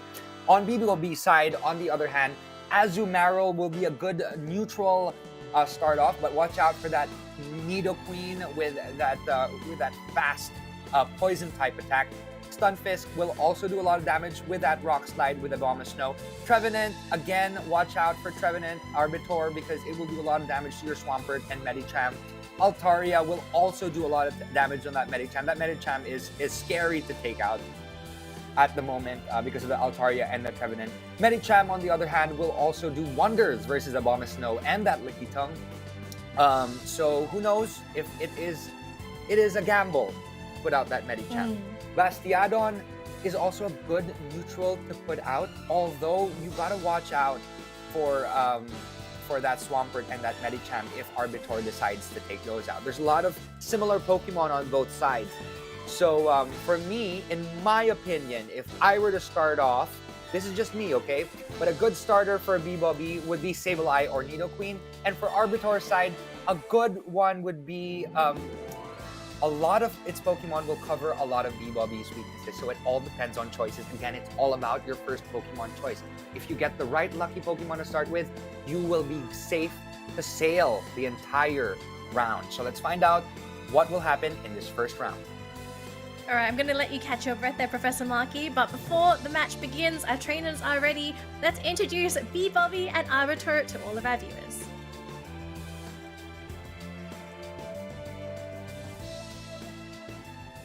Halo, nama saya Bobby. Saya perwakilan dari Indonesia.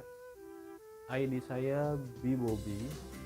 Yang saya sudah persiapkan untuk final kali ini yaitu jaga kesehatan, jaga mental, sama perbanyak latihan dengan teman-teman yang dari Indonesia. Untuk turnamen kali ini, saya optimis menang karena sudah mengalahkan ratusan player dari Indonesia menjadi wakil 2 Indonesia. Tentu saja optimis menang. Untuk lawan terberat saya kali ini, saya jujur masih buta dengan 6 peserta lainnya dari negara lain. Yang saya tahu hanya Snowflake dari Indonesia dan dia sudah memenangkan beberapa kali turnamen di Pokemon GO Indonesia. Mungkin itu akan jadi lawan berat saya di final nanti. So, greetings everyone, I'm RBWTF Hill, so you may also call me Arbiter. So I'm the representative of Hong Kong in this Pokemon GO competition. So nice to meet you all. So I have been playing Pokemon GO for since the game launch, has launched. But I have stopped playing for 1 year due to some personal reason, and then I come back and then join the PvP, and later we also have the GBL there. Okay, so personally I'm also a teacher who teach economics there. Okay, so how have I been prepared for the grand final? So basically I've never managed that I can come to this far, because I feel that I'm a bit of lucky there. So maybe during the regional competition, I seems that I get some good lead, or maybe my opponent makes some mistakes. That's why I could come here. So I didn't do much to prepare. So what I do is I discuss with my friends about my team combination, and also have some training with them, and also try some new teams in the Holiday Cup to get myself familiar with my team there. Okay, so any chance to get to be winning? Well, I'm really not confident, because I know my skill is not as skillful as the others. Also, my team comp is not that. You can see it's not quite the so-called meta pick there. I really like to use some, not spicy, but some Pokemon that I have preference with. So I will try my best anyways. So, and I think that all my competitors, in the grand final are very skillful. And also from what I've seen, the team they use in the regional competition, the team are very balanced and also very strong. They can cover the weakness of each Pokemon by themselves. I think that they all are very, very skillful there. And some of them I've seen they are actually the legend player from Season 9. So, well, I really don't have confidence to beat them, but I will enjoy the game, and I hope everyone will enjoy the show there. Okay, and I hope that more people would play the Go GBL there, because PvP in Pokemon Go is really, really interesting. So that's all for my self intro. Thank you.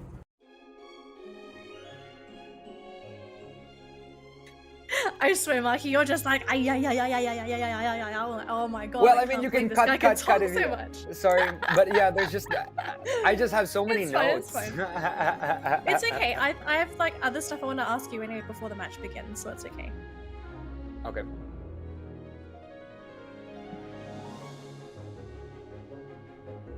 And those are our two trainers that are going to be competing in our final quarterfinal matchup before we move on to semis. Now, Marky, we've already seen a couple of interesting Pokemon from their lineup, some brand new ones that we haven't seen today that could shake things up a little bit. But there's one Pokemon in particular I want to talk about. You might be expecting this because it is one of my favorite Pokemon, the Altaria. Now, something I find rather unique today is that I think Altaria is the only Dragon-type Pokemon that has actually shown up. And I need to ask you, what's happened with the absence of Dragon types? Why are trainers just not picking Dragon Pokemon anymore? Dragon types are quite scary to choose because of Charm. As you have seen, the power of Wigglytuff and the power of probably Alolan Ninetales with Charm, it will chip down quickly at those Dragon types. Altaria also runs Dragon Breath, and if it is switched in, for example, and you put out a Wigglytuff, or you put out a Charm Ninetales, Alolan Ninetales, then it's a GG for that Altaria.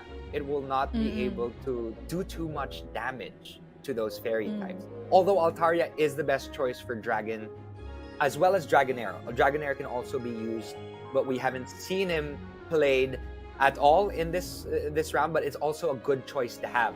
But Altaria, you should watch out for, because it is something that is in the meta and has been in the meta since the very beginning of Go Battle League.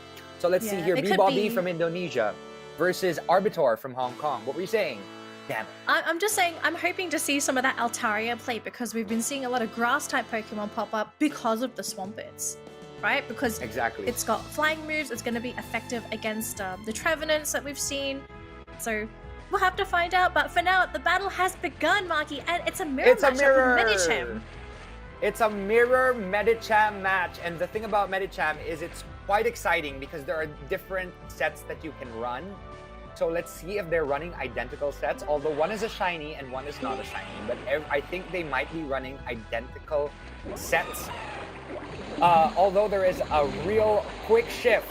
There is a quick shift for that Abomasnow is now out for that Arbiter, and that Azumarill is out for V-Bobby. So here we go. That Energy Ball could do a lot of damage, but that Ice Beam does do a lot of neutral damage to that Abomasnow. And as we can see here, it's a Shadow Abomasnow, so it does have less defenses, but it is much stronger. So if this Energy Ball attacks and hits, it will do a lot of damage to that Azumarill, and not just that, lower the defense of that Azumarill. And just in time, because it does charge quite quickly, that Shadow Abomasnow on Arbiter's side was able to also put out a nice Weather Ball as well. So as we can see here, hopefully, will it block? I don't think it does block, but it knows that Abomasnow did what it needed to do. So now it will switch into a different Pokemon to take out that Soul Tank of Azumarill on V-Bobby's side.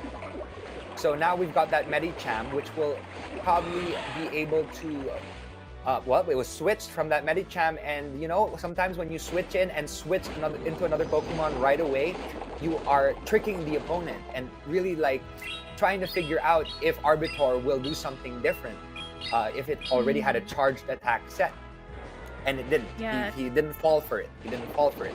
So now that purified Sableye is really chipping down at that Stunfisk, at that Galarian Stunfisk. But let's see here if it blocks, and it was smart enough to block that Earthquake. That Earthquake would have been, you know, disastrous to the gameplay of that Sableye.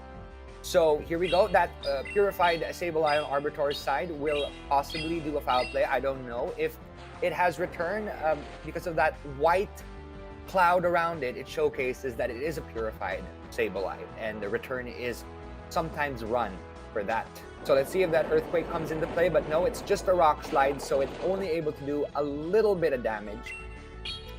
That purified Sableye on Arbiter's side is now doing another foul play, and it is able to take down that Galarian Stunfisk on V-Bobby's side.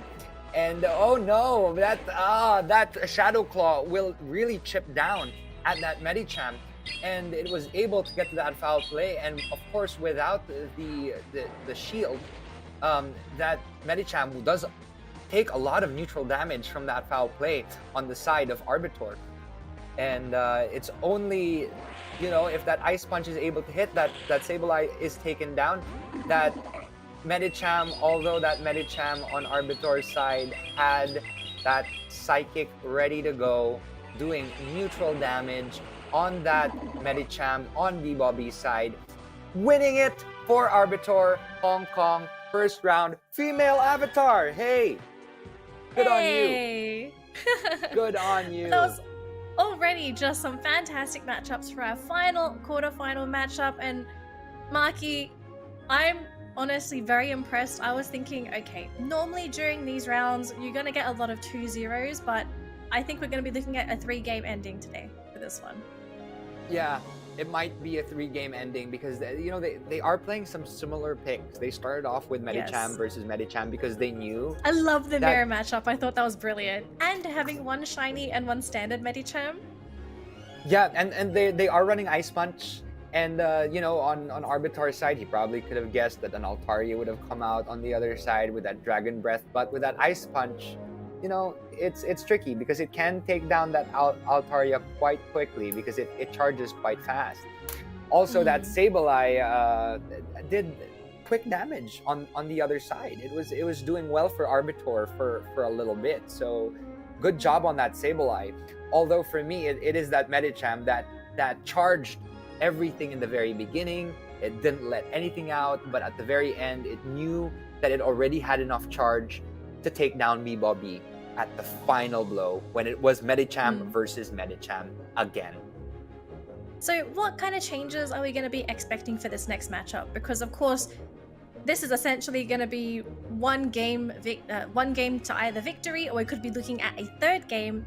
What changes are we going to be expecting to maybe see a 1-1 tie to force that third game? I don't know, with that Arbiter's Medicham being quite an MVP, let's see how Bebop decides to maybe choose Altaria to counter that, or potentially, I don't know, an Altaria could be a choice, or Trevenant could come out. But also Trevenant is scary to throw out there with that Shadow Abomasnow pending. Because just with those quick powder snows, it could really take a lot of damage for that Trevenant on the Bobby and side. being Shadow as well, right? Like additionally being Shadow on top of having the type advantage, that's a lot of damage that you're gonna have to either just cop and accept, or just say that let's not take the risk, let's just pick other Pokemon and try and maintain either neutral or not so effective damage. Although the HP and defense of that Abomasnow are significantly decreased, therefore if it goes up against the Medicham, for example, on Bebop's side, if the type advantage happens that they are both stuck with Abomasnow on Arbitor's side and Bebop has that Medicham on his side, that Abomasnow could go down real quick, because those counters build up, and that Ice Punch also will do quite a significant amount of damage, and that Psychic as well. They're both neutral, but they will pack a blow, so we can watch out for that as well. That Bastiodon would be an interesting choice as well to come out on Bebop's side, because that will also really quickly chip down at Abomasnow, especially in its Shadow form. So again, this is the first time we're seeing Abomasnow, especially the Shadow version. So let's see what else Arbitor can do in the next round. Alright, looks like game 2 is almost ready here. It's Bebop versus Arbiter. Is it going to be a 2-0? Are we going to tie the series 1-1? It's going to be down to our trainers to determine our fates as viewers as well as theirs. Now, Marky, game is about to begin. I'm going to let you take this away. Pokemon trainers tuning into the broadcast, enjoy game 2. Yes, as I said, that Abomasnow came out right away. Scary for that Altaria. Now we've got our Arbitor's view. We have a Sableye that is out against that Medicham on Bebop's side, and Sableye will really quickly chip down at that Medicham, as that Shadow Claw is super effective against it, while that neutral damage counter will also do a decent amount of damage to that Sableye. But let's see if the foul plays are going to come out, or a return is going to come out in this situation. And as we can see here, it will do a decent amount of damage to that Medicham. But before it is able to do its second attack, its second foul play in succession, it was able to get hit by that Ice Punch, and it blocked it. So now another foul play will come into play. Let's see here, unless, of course, he is able to charge another foul play. So now he has 2 foul plays in tow. Let's see if both of these hit, and he is able to take down that Medicham and still has 1 more foul play. So now he's tapping, as you can see on the screen. He's tapping because whatever comes out next, hopefully that foul play comes and he's able to hit before. Oh, what is gonna happen here versus that Azumarill? Will it be a foul play, or will it be a return? Oh my gosh! Azumarill took a lot of damage from that return, and you know, if it is able to get to an energy ball, that Abomasnow will be doing detrimental damage to that Azumarill. That Ice Beam will also do neutral damage to that Abomasnow, so luckily for the side of Arbiter, he was able to block. Now we see let's see if it's an energy ball. I think it is an energy ball, and if that hits Azumarill, it will take it down. But luckily for Bebop, he was able to use his final shield to his advantage. If this is an Ice Beam, has a shield left. Yes, if this is an Ice Beam from Bebop's side, it'll do a lot of damage, but it won't take it down because it's neutral. But if it gets to that energy ball and is able to... No! Oh, the swap! Bebop switched into that Altaria Oh just my in time. God. Let's see if it's able to get to that. Yes, it was able to get to that Weather Ball, which will do a little bit of a substantial damage to that Altaria on B-Bobby's side, and hopefully do enough to take down the Altaria. Oh. But, you know, Arbiter has a lot of Pokemon left versus that Azumarill. Even if that Azumarill has Play Rough, I don't think it will be strong enough to take down this MVP of the game or that Medicham in this particular situation. But regardless of that beautiful swap of B-Bobby, that Hydro Pump did a lot of damage though. It did not take down that that Medicham. This Psychic though will be a GG for Arbiter, and he will be taking down B-Bobby for 2 rounds win and the match. Congratulations, Arbiter from Hong Kong. Girl power, you have won. You know what? I'm all cool for anyone choosing the opposite gender as their avatar. It actually messes with some people's mind, you know? Am I playing against the girl? Really? Am I playing against the boy? That's real. Especially in the game. Here in the Philippines, a lot of people don't know, especially when you put Pokemon in gyms. Sometimes boys want to be gentlemen, and they don't want to take down the females in the gyms. I've heard of this in certain situations. Okay. So I've heard of some of the men falling in love with the female avatars because they're such great players. Oh gosh. You get me? So Very it is a strategy. It's a strategy. Yeah. I mean, And, I'm not going so to judge whatever gender you want to play. Personally, I feel if you want to play a female character, be my guest, because let's be realistic, Marky, I think you got to agree with me. All the female characters get the best clothing. So we get to dress up, we look all fancy. Yeah. You do, and you get to choose all sorts of different cool colors and stuff like that. Usually the guys have the usual plain shirts and maybe a little jacket. The guys are like brown, black, gray, brown. That's it. Blue, maybe blue. But yeah, Maybe congratulations. Maybe blue. But congratulations to Arbiter for taking that from Hong Kong. You were able to stop that possible double Indonesia grand finals at the very end. So congratulations. But B-Bobby did excellently as well. That Abomasnow for me was the MVP. In that particular situation. Easily. Although that B-Bobby switch into Altaria was a very, very smart, because it was able to really switch. Seep in that 4 times resistance to that energy ball, which is you know, detrimental, because the charge to an energy ball is quite long and tedious.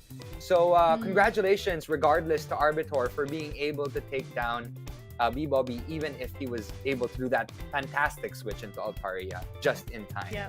So there we go. I think that is it for the quarterfinals. But before that, let's have a little break. See you after this.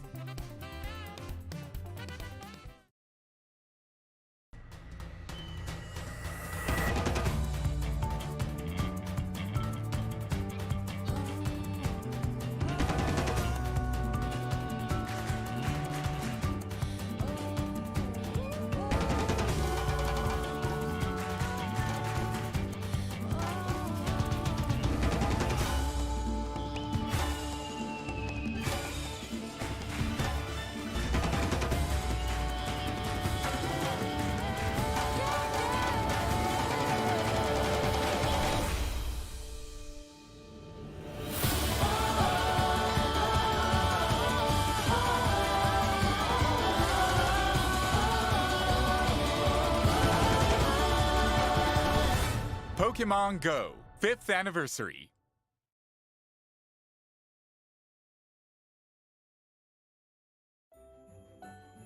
Hello Pokemon trainers, and welcome back to the playoffs of the Pokemon GO Tournament. We just finished up our quarterfinal matchups, which means we are down to our semi-finalists. 4 trainers remain, and unfortunately only 2 of them will go on to the grand final, so they'll need to battle each other for that spot. Now, Marky, I know you're very excited because we've already seen some very talented trainers make their way to the semi-finals, and some of the Pokemon, we've had some pretty interesting Pokemon make it through too. Yes, exactly. There's some Pokemon that we haven't actually seen. One that hasn't come out yet is Shiftry from Snowflake's 27 side. So we're excited to see possibly what he has in store for us. So there are just some cool ones that they have kept as their trump cards. especially some of their attacks. Now, why don't we go into the brackets? It's best of 3 still for semifinals because we are going in from the quarterfinals a while ago, which is also best of 3. So they have to win 2 to move on to the grand finals. And let's look at the brackets right now. Go for it, Dan Lee.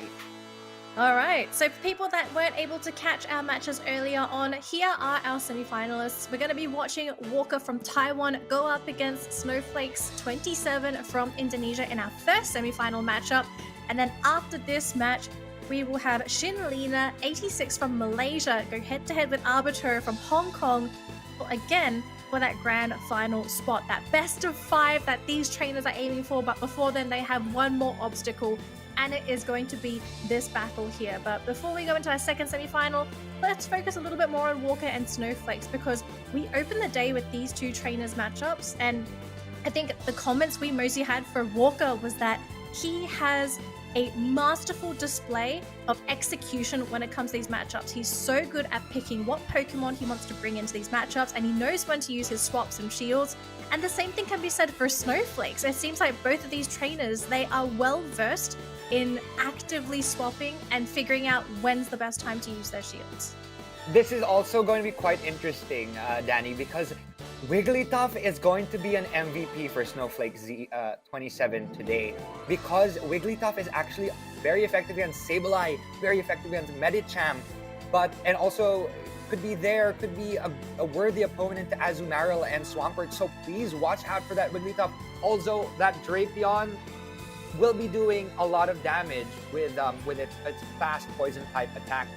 So let's see what happens. But for me now, to start this off, watch out for Wigglytuff. Gotta watch out for that Wigglytuff. Now, Marky, just looking at the teams, right?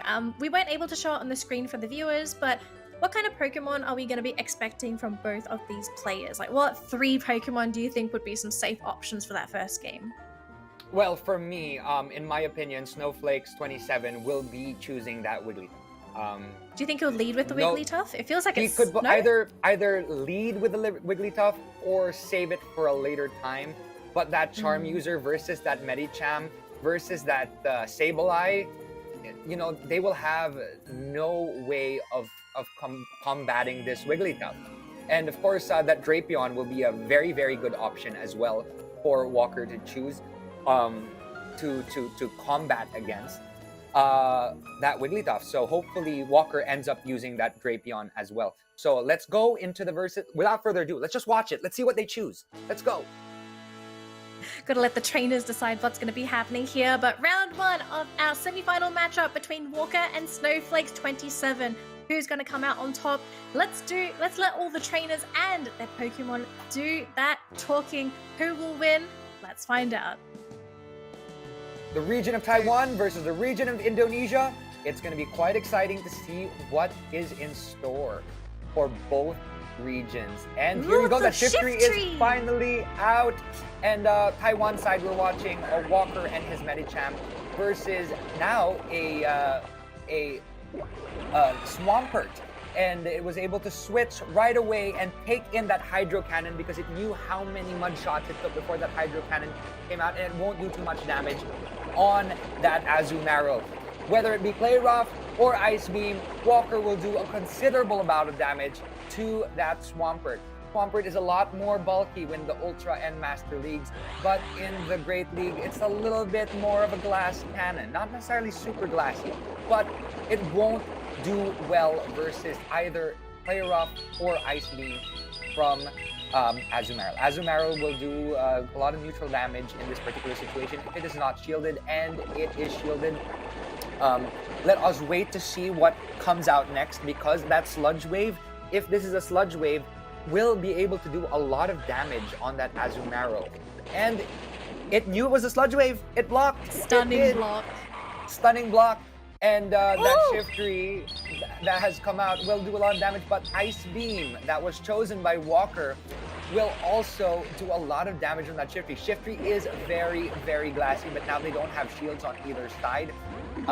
That was another very smart swap because we knew that grass type attack from that Shift Tree, Leaf Blade will be hitting, and it won't do too much damage on that Medicham. So luckily, it came out and was able to seep in that damage.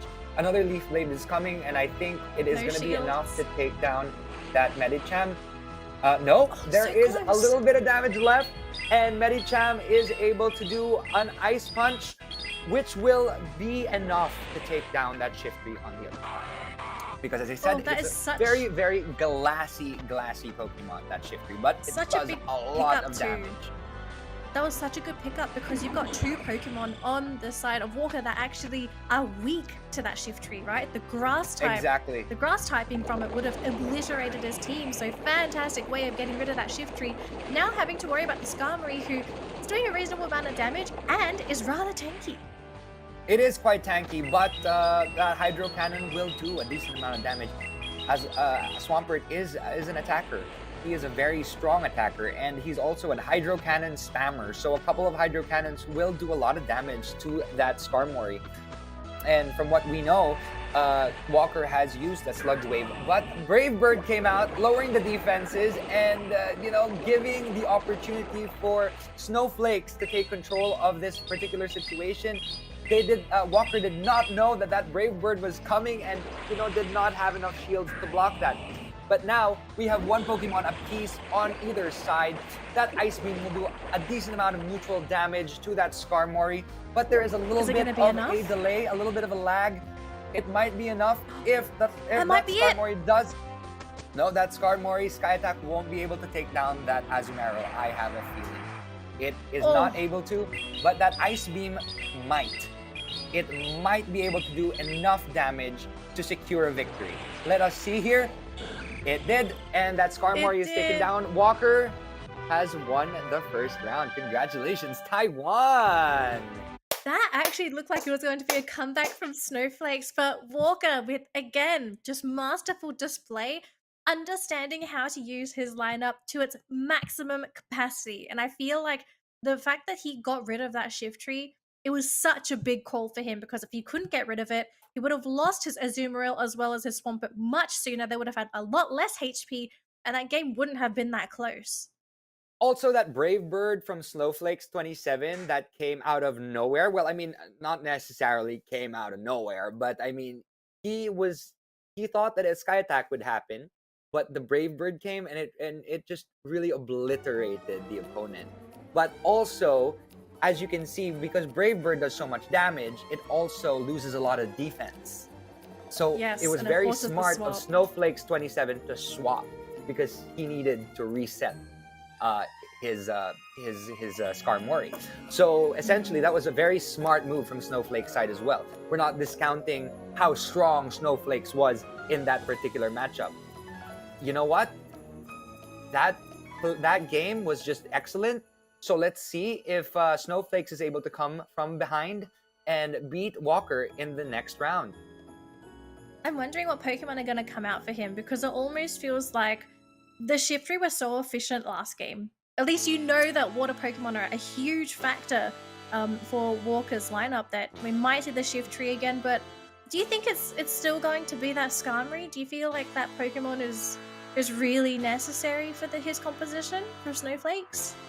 Skarmory is actually quite an interesting choice, because it is very bulky. It's a bulky choice, and versus that Medicham, it'll do wonders against that Medicham, as well as possibly that Drapion. And there you go, that Wigglytuff is out. I told you that Wigglytuff could be possibly an MVP.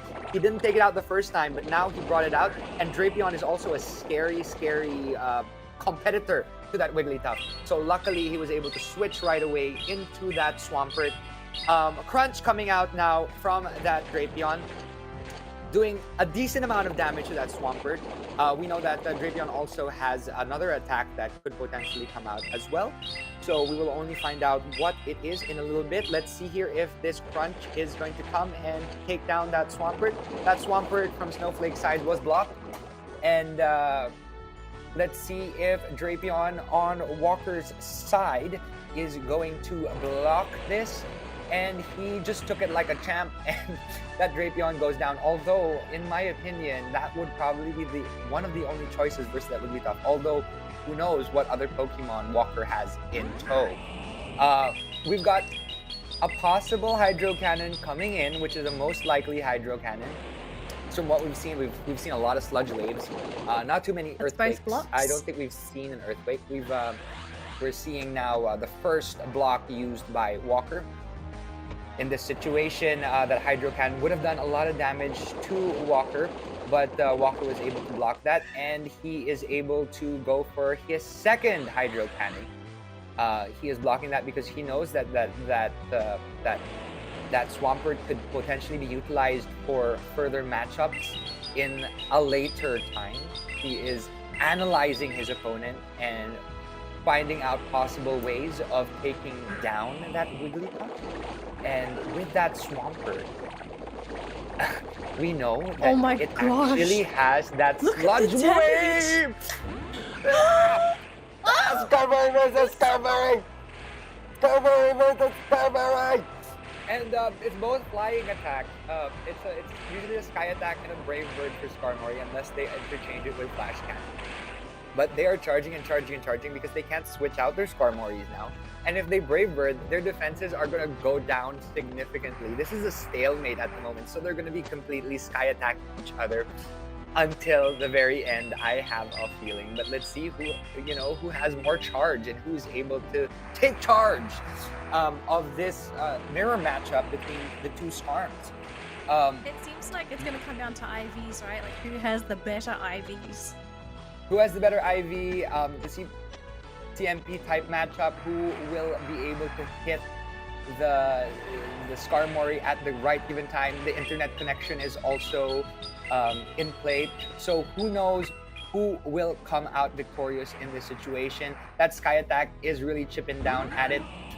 We've got the Hydro Cannon coming on. He was thinking that Hydro Cannon was going to hit that Skarmory, but it's actually going to hit that Wigglytuff, but it doesn't do enough damage. Although that Wigglytuff is able to counter the Swampert with its Ice Beam, taking the Swampert down. But now the Skarmory is back into play. It is able to charge into Brave Bird. Hopefully it is able to hit first. Will it be able to hit with its Brave Bird? With that final hit, Walker could be victorious, and I think it is accurate to say that we have our first grand finalist, Walker from Taiwan. Wow, Walker is looking unstoppable today. He looked fantastic in his first matchup, and now against Snowflakes this time. He's really flexing it now. 2-0, straight to the grand final. Walker, if anything, I'd say he's looking like my favorite to actually take the whole thing. You know what? He came from somewhere that I didn't expect. I didn't know that Walker from Taiwan was going to be able to take down, the first opponent from Singapore very, very, very well, and now did wonders versus Snowflakes, obliterating Indonesia, who had two competitors vying for the Grand Championships and are both taken down. Thanks to Walker from Taiwan. So congratulations to Walker. You are now a grand final. I'm not saying that Indonesia is not a strong region, but the thing is, well, they had two players from their region, right? To try to take on the grand finalists. But Walker was able to defeat all odds, especially that Wigglytuff, and take down Snowflake. I thought that Wigglytuff was going to be a big factor for Snowflakes actually to come back, but it just seems like as tanky as it is, even though it's equipped with Charm, it just wasn't enough to really carry him through to that grand final. Yeah, but I mean, he didn't take out his Sableye, which was quite smart. Walker knew exactly what weaknesses he had, what strength he had versus Snow. He analyzed the situation so well that he knew exactly what Pokemon to take out and what he thought Snowflakes would do in the next round. And the cool thing about this is because there were so many rounds already, instead of having the limitation of only choosing the first three Pokemon that you chose and just maybe switching the first Pokemon of choice because you don't want to reveal your trump cards, these individuals now are able to use and utilize all 6 Pokemon because they already have shown what Pokemon they have, right?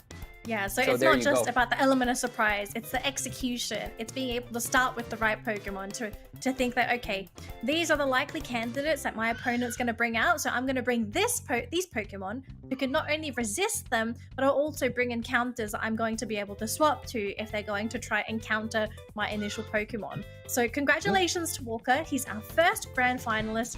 And we got to determine who his opponent is going to be. And it's going to either be Shin Lina from Malaysia, my boy, or it could be Arbiter from Hong Kong. And we know both of these trainers are also very strong opponents. That execution of Walker, congratulations. You are the executor. Oh, there you go. It's a punny day today. Let's go with these Pokemon puns. It's Samson Oak. He really has taught me so much. I don't know, it sounds like it's going to be Professor Marky Oak very soon. Yes, Marky Oak, the third of the Oak brothers. So there we go. There we have it. We have our first grand finalist, Walker. And why don't we go into brackets to find out who will be the next to come. Yeah, let's just remind everybody all the matchups that happened for today as well. So Walker being able to 2-0 Snowflakes and make his way to the grand final, which is scheduled for 3 o'clock today. So if you want to come back for the finals, remember 3 o'clock, lock that into your brains. But we do recommend you stick around for this next round because it's going to determine who Walker is going to face in the grand final. Is it going to be Shin Lina 86 or is it going to be Arbiter? We're only going to be able to find out in this matchup, but these trainers, if anything, Marky, both of us believe that these two are very strong opponents because in their previous matchups, they both 2-0'd their previous opponents. They did. They 2-0'd their previous opponents and they really, really showcased their strength, their valor, their mysticism, their instinct, and were able to get through to the semi-final round without losing. Both of these players have not lost yet, so congratulations again in advance to the Malaysian region with Shin Lina 86 and the Hong Kong region with Arbiter, who will be going up against each other for the semifinals. Again, it is a best of 3, so if you win 2, you move on to the finals, and in the finals, that is when it is best of 5. So now, without further ado, let's meet our players. It's Shin Lina 86 from Malaysia going head-to-head against Arbiter from Hong Kong. Again, this is going to be a best-of-3 series, so the first trainer to get 2 wins over their opponent will go straight to the grand finals and face Walker in a grueling best-of-5. But the question is, who's going to make it out of here? Professor Marky, I know the trainers, they're still getting ready to play the matchup. The game isn't quite ready as of yet, so let's do a little bit of an analysis of the Pokemon that they're going to be bringing in. Who do you feel like has the favorable lineup, and what Pokemon do you think are going to be potential MVPs for these trainers? Okay, interestingly enough, we can see that the Lickitung in Arbiter's side with that lick could potentially do a lot of damage to that Trevenant. That Trevenant on Shin Lina's 86's side, which was an MVP in the previous match, could see a little bit of a struggle versus that Lickitung, versus that Sableye, although it will do a lot of damage to that Medicham as well as that Swampert. So, you know, anything goes. Also, Abomasnow. Watch out for Abomasnow for that Trevenant. I don't know if that Trevenant will actually come out because it also has a lot of weaknesses, even if it has a lot of strengths.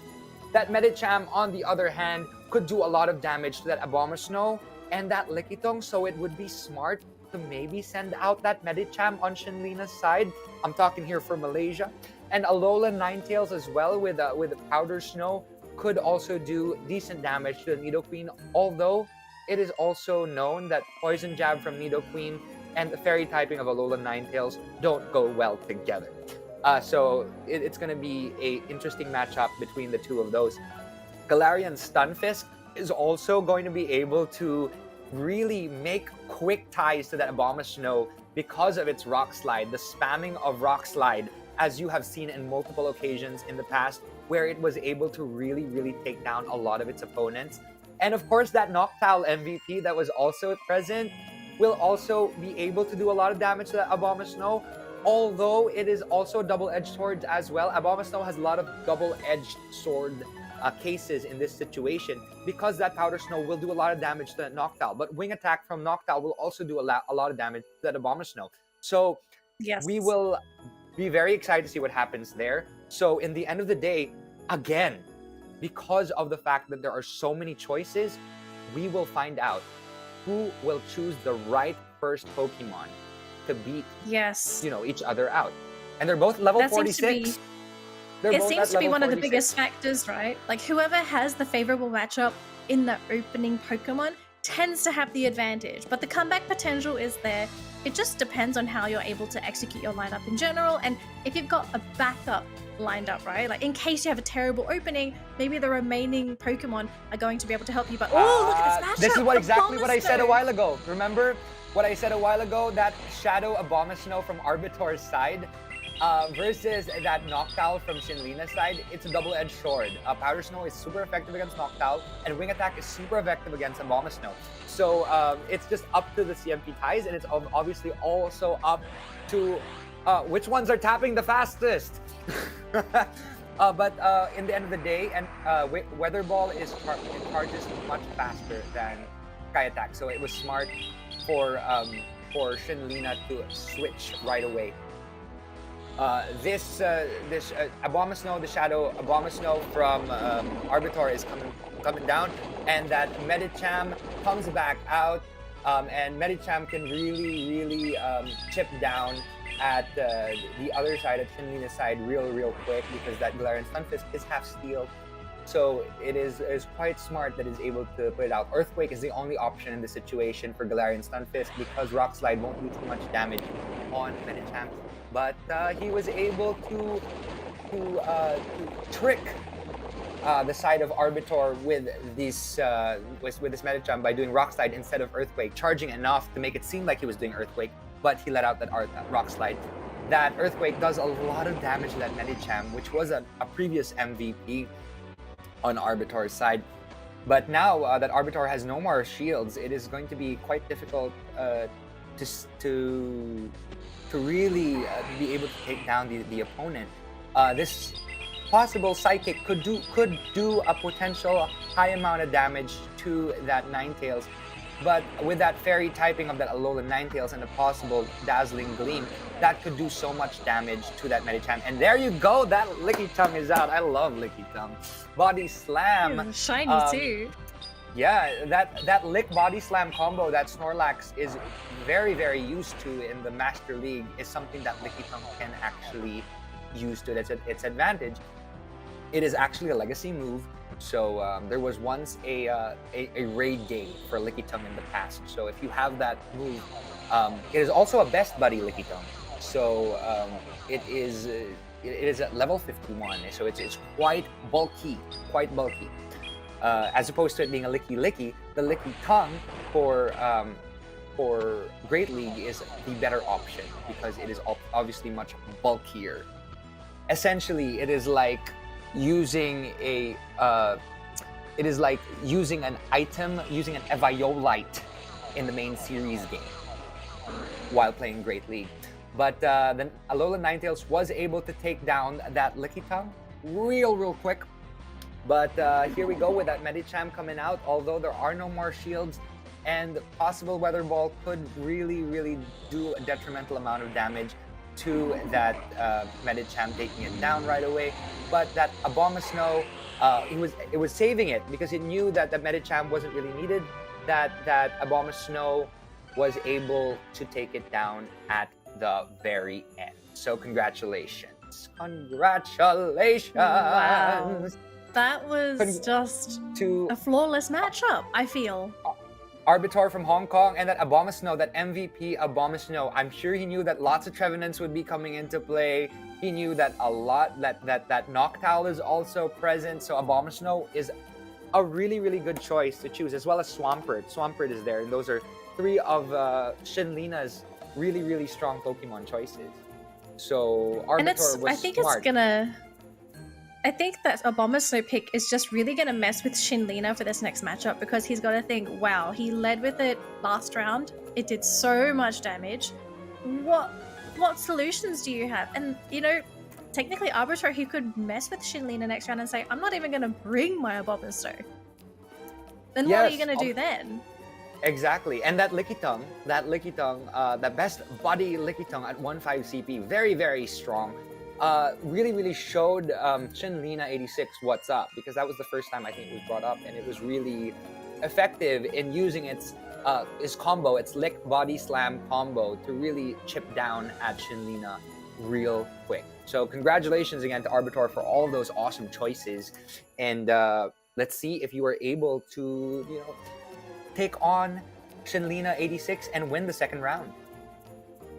Well, it looks really good here for Arbiter, but Shinlina, is he going to be able to make that comeback happen? It is the best of 3 series, so with the 1 game advantage, Arbiter just needs to win 1 more battle against Shinlina to make his way to the grand final. But for Shinlina, it's going to be an uphill battle because he has to win 2 back-to-back games, and he's up against a really tough composition because, as Marky mentioned, the Abomasnow, such a huge threat to his lineup, and just having it on the field and even not on the field at all, it can really mess with your psyche, right? Because you're always thinking like, okay, this Pokemon's really good, I have to prepare counters, but then you prepare the counters and it's not even there. Then you don't have your optimal lineup. So there's so many things happening at once, and I feel like if you're Arbiter, right, like you're just, it's smooth sailing because you don't have that mental pressure when you're trying to pick your Pokemon team. Exactly. And that, you know, but that Abomasnow, in the end of the day, and that Lickitung both have a weakness to Medicham. So if either of those Pokemon come out and Medicham does come out for Shinlina, then it could be a GG as well for Arbiter. So in the end of the day, even if Abomasnow does come out and Shinlina does choose the right counters, you know what? We're overanalyzing this. In the end of the day, it's their choices, and we're gonna find out right now in the next round. I mean, it's our job to overanalyze, right? Because it's so far the games have been so good. It's so close, and you can really see that these players, they're trying their best to try and dodge these attacks. They're trying to pick the right Pokemon to swap in and take the hits. So Shinlina, is he going to be able to make that comeback, or is it just going to be smooth sailing for Arbiter? I hate to say it, but I'm kind of Team Arbiter right now because he's just I am Team Arbiter too. Calm. He's really calm, and he's just coming in there, and he knows exactly that Shadow Abomasnow, which is back out in the play, would do wonders. And Shinlina knew as well that bringing out that Alolan Ninetales could actually do a lot of good neutral damage as well to that Abomasnow. So that Weather Ball, see, because of it being a shadow type Pokemon,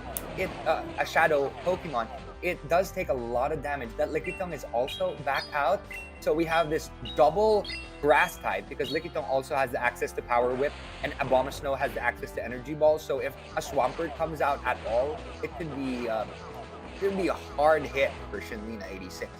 But here we go. We've got the spicy Noctowl versus the spicy Lickitung. What were you saying? Marky, does that mean there's no Medicham here for Shinlina?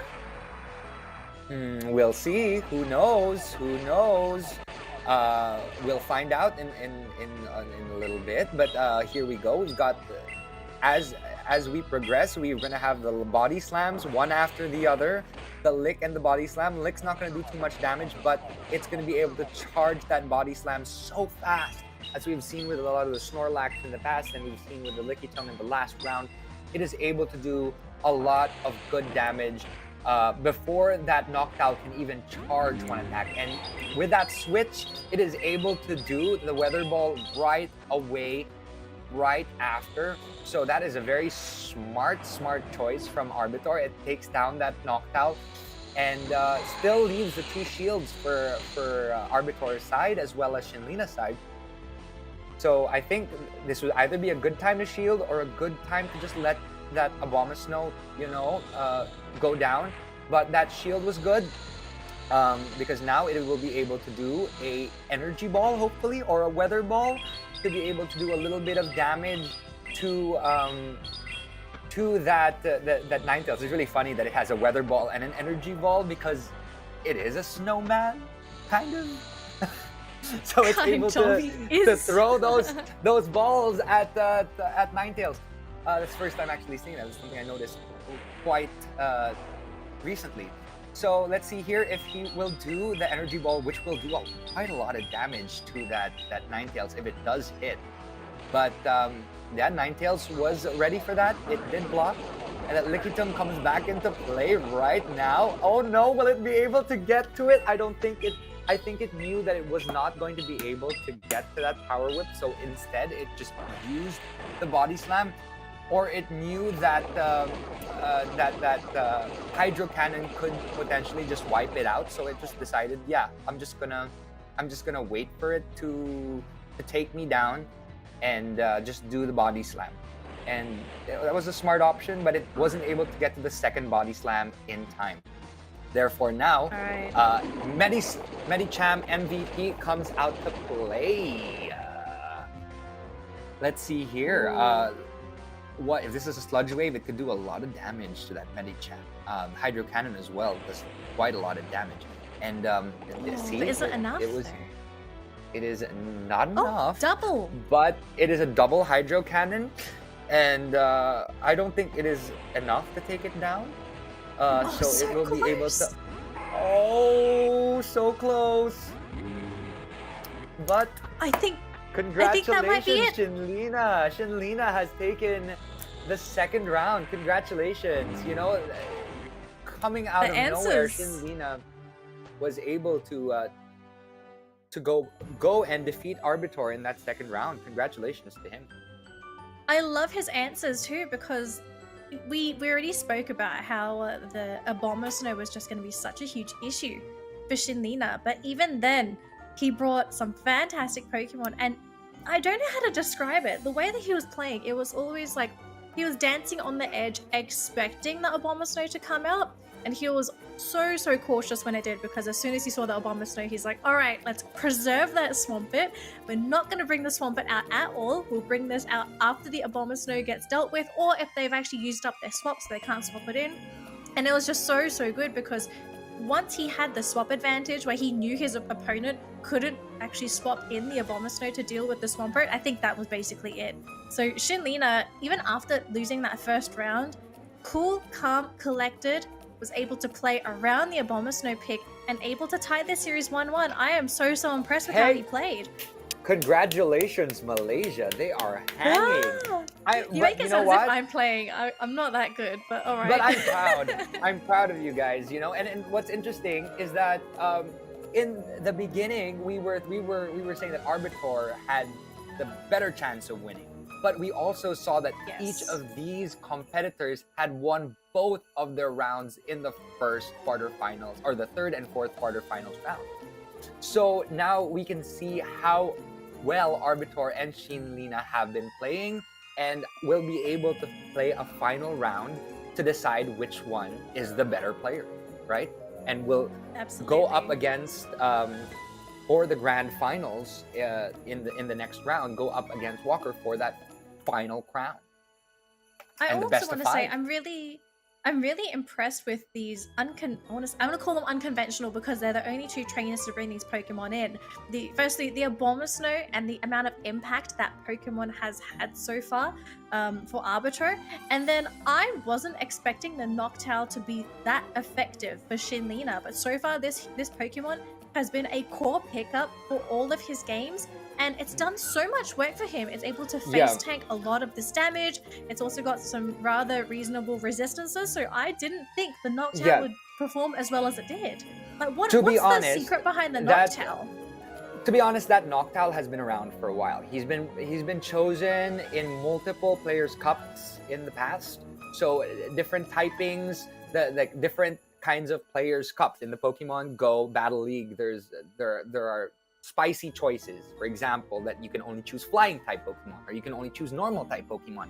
And Noctowl has always been a stable pick since the very beginning. But it leaves and it comes back into the meta. It's one of those Pokemon. And so for me, it is a spicy choice, because it is a current remix meta, but it's not fully one of the go-to meta Pokemon. Yeah. Remix meaning there are some when you're talking about remix cups, it's there are some Pokemon that are fully meta that cannot be used in the remakes.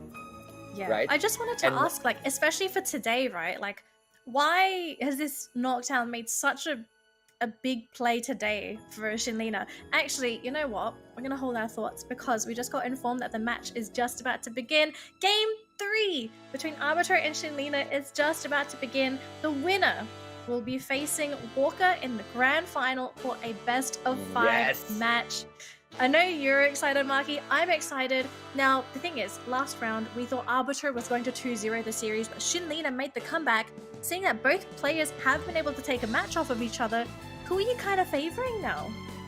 I am actually still favoring Arbiter in this situation. Interesting start. We've got the Swampert with for Arbiter, as well as the Medicham for Shinlina. And it's, this is a neutral matchup. But let's see what they are able to do with what they are given. The Hydro Cannon is a spammable attack, and it is able to really, really chip down at that Medicham quite quickly.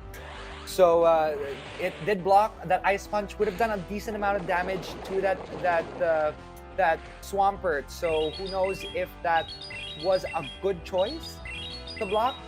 But maybe he has a feeling that Swampert could be utilized again in the future. So they both block. They both have that block under tow. This Ice Punch will do damage, but I don't think it will take it down. But, safety first. He did block. That's both blocks used, though. Both blocks used, but maybe he believes that Swampert is one that is needed for this particular match. He might need it for the future. That's why he is keeping it. So that's why he kept it so long, because it's able to do that chunky damage in the beginning before maybe another Pokemon coming in to sweep at the very end. But if he does have an Abomasnow in his team, that block would have been wise to have. So I don't know if that was the best option to do, to utilize both blocks for Ice Punches. But there you go. Swampert did its job. It was able to chip down a lot of the damage for Shinlina's side. This next set of attacks, this Weather Ball could do detrimental amounts of damage. Powder Snow really chipped down at that Noctowl, taking it down before even having to use a Weather Ball. Now that Weather Ball is not very effective against that Medicham, but it might do enough damage to really, give Medicham a chance. Oh, it did. It took it down. Because of its shadow form, it was able to take it down and hit it quite hard. That Alolan Ninetales was coming up against that Abomasnow. It could have done a lot of damage, even if it was a neutral matchup. But as we can see here, that Ninetales, Alolan Ninetales, did a dazzling gleam! Takes it down that Medicham! Oh my gosh! This is so exciting! This Weather Ball. Is there a block? Is there a block available? There is still a block still available on Shinlina's side, and it's not going to be enough. This is very unfortunate, because that dazzling gleam coming out of nowhere from Shinlina's side really, really did the damage that was required for that Medicham, and that's something I think There's I said. the block. There is that block, and now this is a GG. I have a feeling this might be a GG unless it is a Weather Ball, and yeah, it did enough damage my because of its gosh. shadow form. Arbiter has fallen. Shinlina 86 from Malaysia Wow. is going on to the grand finals, coming from the bottom. Now we're here. Congratulations, Shinlina 86. He conquered the Abomasnow as well. No joke, I thought that Abomasnow was going to be the end of Shinlina, but he just did such a fantastic job playing around the Abomasnow, and clearly he had an idea that, okay, yes, the Abomasnow was an issue, but I have Pokemon that can put pressure on the Abomasnow. Kept bringing out the Noctowl. The Noctowl was a threat. I underestimated my brother. Not You know literal what? I brother, think but Yeah, but you know what? Sometimes these individuals who just start off, you think that they don't have the team to conquer the other team. They show that they don't have too much of that stamina, but they show in the end. They start off really slow, But then at the very end, that's when they peak. And those are the best kind of players because you don't expect too much from them. And then when they come out of nowhere, that's when you realize, oh my gosh, they were saving it for now. That's when you have the sprinters and the marathon runners. And especially in this tournament, you don't want to be a sprinter. You want to be a marathon runner. You want to last to the very end. And funny thing, right? We got this long distance runner, Shin Lina, going up against Walker, right? Walker is going to be a... Walker is quite a fast walker. He's a fast walker. Pretty fast. He's a sprinter. We've got Walker the sprinter, and then we've got Shin Lina, you know, the marathon runner. So let's see what they have in store for us now. Let's see if Walker really can take down Shin Lina after these quick messages. See you in a bit. See you after this break.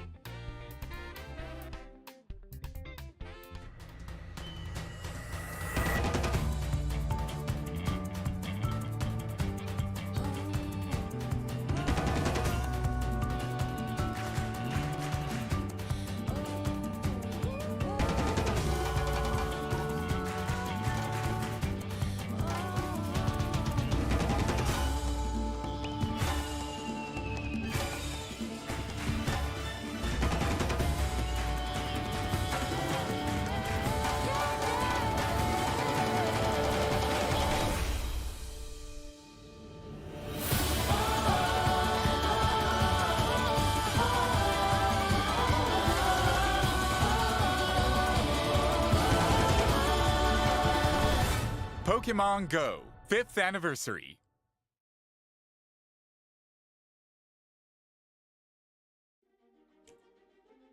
Hello, Pokemon trainers, and welcome back to the playoffs of the Pokemon GO Tournament.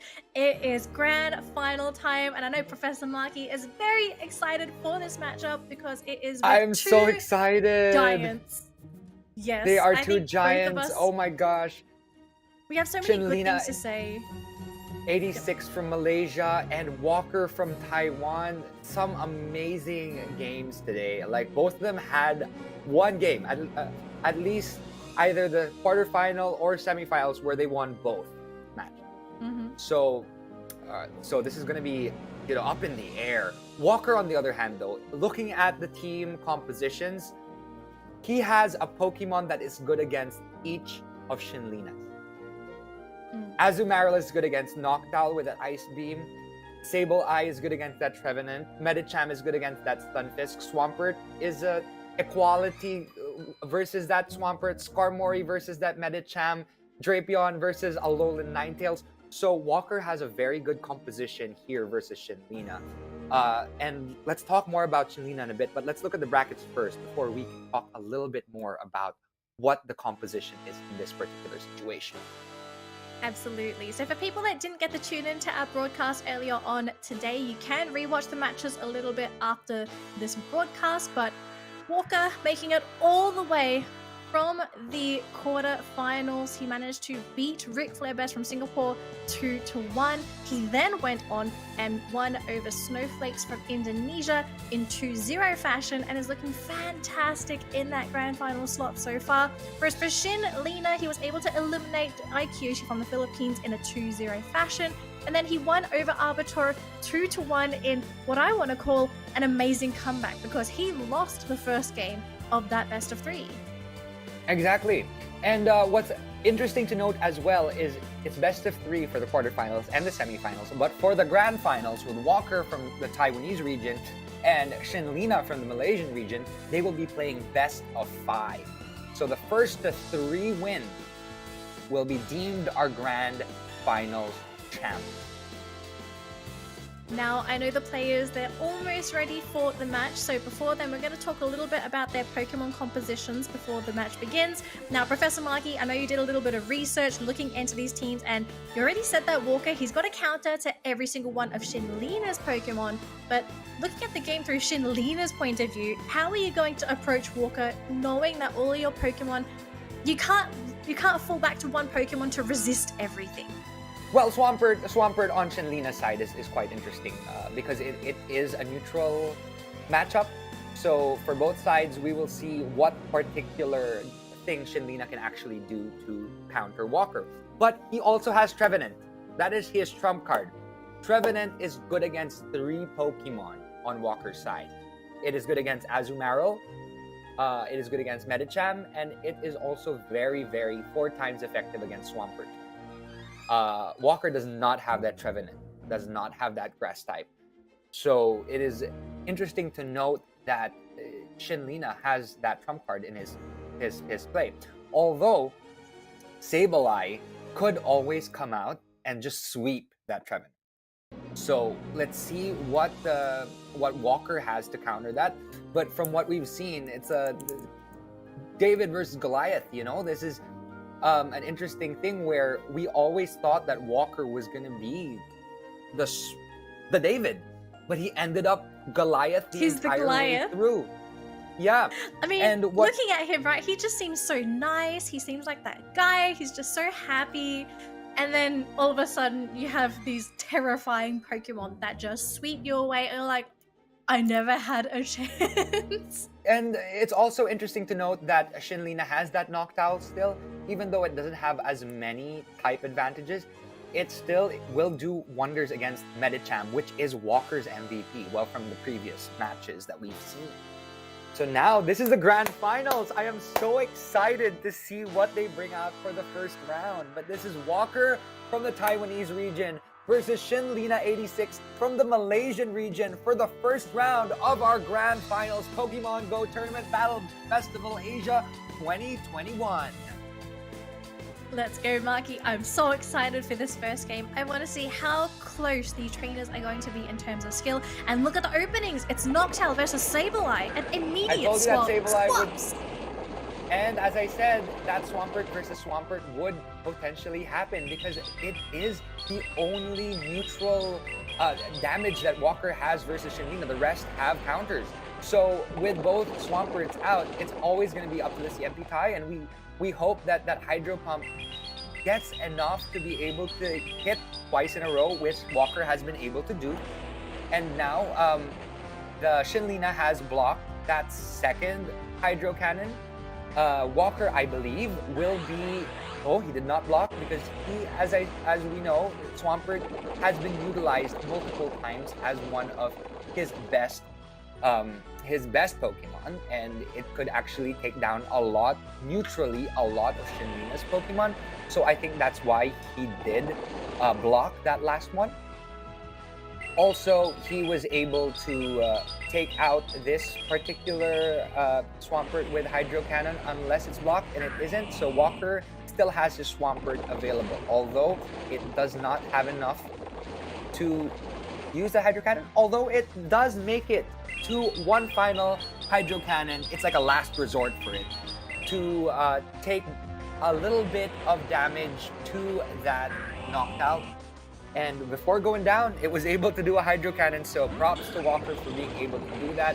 That's a good counter that Skarmory versus a while ago, but it was switched right away into the Stunfisk versus that Sableye, that purified Sableye. As we know, that Sableye is very, very tanky, so if that Earthquake had hit that Sableye, it would have done a significant amount of damage. Luckily, he was smart enough to block that. Now, let's see here if... we know that Walker has a return, so Foul Play would be more effective. We know that the normal typing is not very effective against Steel typing, so that Foul Play will do a good amount of damage, especially if done consecutively, to that neutrally to that Stunfisk, but it was able to block it. That Earthquake could potentially do enough damage to take down that Sableye, but who knows, depends on the IV. Earthquake, no, it did not take it down, but now it is able to do another Foul Play when it comes back. But before that, Skarmory is up to be able to try to do enough damage to this Noctowl. But in this situation, Shadow Ball does a decent amount of damage to Noctowl. Luckily for that Shadow Ball, it is able to do a little bit of neutral damage to that Skarmory before that Noctowl is finally taken down with that Sky Attack. Oh, not yet, but it is able to farm down a little bit just to maybe get to a good Brave Bird. With Brave Bird, it will do weak damage to Stunfisk, but it will still be able to hit it quite significantly. So if it is able to get the Brave Bird, which I don't think it will be able to, maybe just a Sky Attack, but it did not get the Sky Attack on time. If that Stunfisk has one more Rock Slide in it, it could take down that Sableye. But if that Sableye is able to get the Foul Play before, it will take down that Stunfisk, and it did, and that is a Walker. Round 1. Congratulations to Walker for taking down Shinlina for the first round. And this is best of 5, so he has to win 3 times to be able to claim the Grand Championship. It was so close too, literally down to the wire, down to whoever was able to get their charge move in first, which Sableye had one, so when he got swapped in, just immediately popped the charge move, managed to get the finish off onto the Galarian Stunfisk, which, seeing that Galarian Stunfisk in play that round, it played a massive role in keeping Shinlina in the game. It's just, unfortunately, he wasn't able to get that last hit in onto the Sableye. Yes, that Stunfisk is actually smart to have been put out because it is one of the only big counters to Skarmory, and Skarmory is a very, very bulky Pokemon. And if that Skarmory had come out, that Stunfisk could have done some very, very good damage to that Skarm. And it was just very interesting to see how Walker danced through that set. He was able to, really jump from one Pokemon to the next. There was something about his gameplay that was very artsy. I don't know how to say it, but like how he was saving up for that foul play, even though he knew that his HP was getting very, very minimal. He knew that he needed to get a certain amount of charge so that when he came back, that foul play could be there to save him at the very, very end, which it did. So Walker was just such a fantastic player in this particular set. So normally this is when I sort of sit down and ask you, how would you approach this next game if you're Shinlina? But I almost feel like I don't think anything needs to be changed, right? He played that first game fantastically. He did the best that he could. It came down to who was able to get their charge moves in quicker. Could things have been a little bit different if the Noctowl didn't take that first hit in and was able to get that elimination right off the bat earlier on, right? Because he was so close to getting the knockout. I believe it was onto the Sableye. Yeah. Was it the Sableye? Yeah, if the Sableye didn't get that charge hit in, I think we would have looked at a completely different game. Oh, wow. Okay, so Walker's Swampert versus that Stunfisk wouldn't have been good for Shinlina. Luckily, it switched right into another Swampert, and as I've said from the beginning, this is a very, very good neutral matchup because the Hydro Cannon is super spammable, and it's just all up to the tie, and usually they will be using up and utilizing all of their shields on that Swampert because Swampert is very, very strong. It has the ability to really, really take you down quite fast. So this Hydro Cannon, one after the other from Shinlina and Walker, are really, really wearing down at each other. But you can see how much damage that Hydro Cannon does. And just one Hydro Cannon hitting Shinlina is enough for him to switch into Skarmory, because he knows that because that Swampert was already switched in the beginning, he has the ability to do a swap. And now he's able to actually farm him down, get as much charge moves as he can to utilize Skarmory for future damage. And he is almost, at a possible Brave Bird that he could utilize for this next Stunfisk. But I don't know if he will be using the Brave Bird or he will be using the Sky Attack in this situation. I think he's using a Sky Attack just to be able to maybe get one more Sky Attack in instead of a Brave Bird, or to be able to wait for him to be able to switch into a different Pokemon. But there we go, another Sky Attack comes in. That Mud shot of that Stunfisk will not do too much damage because that flying typing of that Skarmory will allow it to take a lot of Mud shots. So here we go. He was able to actually get in those 3 Sky Attacks because he knew that Stunfisk would be farming, and he was actually quite smart to farm. Stunfisk could be doing an Earthquake now, or he could fake him out and use a Rock Slide, but it is an Earthquake, and he thought that it was going to come out with a Rock Slide, but then it was a quick switch-in, Noctowl versus that Drapion. That Shadow Ball from Noctowl won't be doing too much damage on this Drapion. That Drapion will be holding strong versus those Sky attacks because it isn't part Bug as it, Skorupi. It is actually a Dark Poison type, so it will be able to take neutral damage from this Noctowl. Let's see here what Noctowl does. It is obviously a Sky attack because I don't think that in any other given situation it would be using the what do you call that? The Shadow Ball versus a Dark type Pokemon. So this is multiple crunches in a row. Hopefully that will be able to take down Noctowl, although Noctowl has been able to get to a Sky attack, but that shield is used by that Drapion, and now hopefully it can get to that crunch in the very end, and it was not able to, but that Hydro Cannon is going to come in and take down that Stunfisk. I'm so excited. So exciting.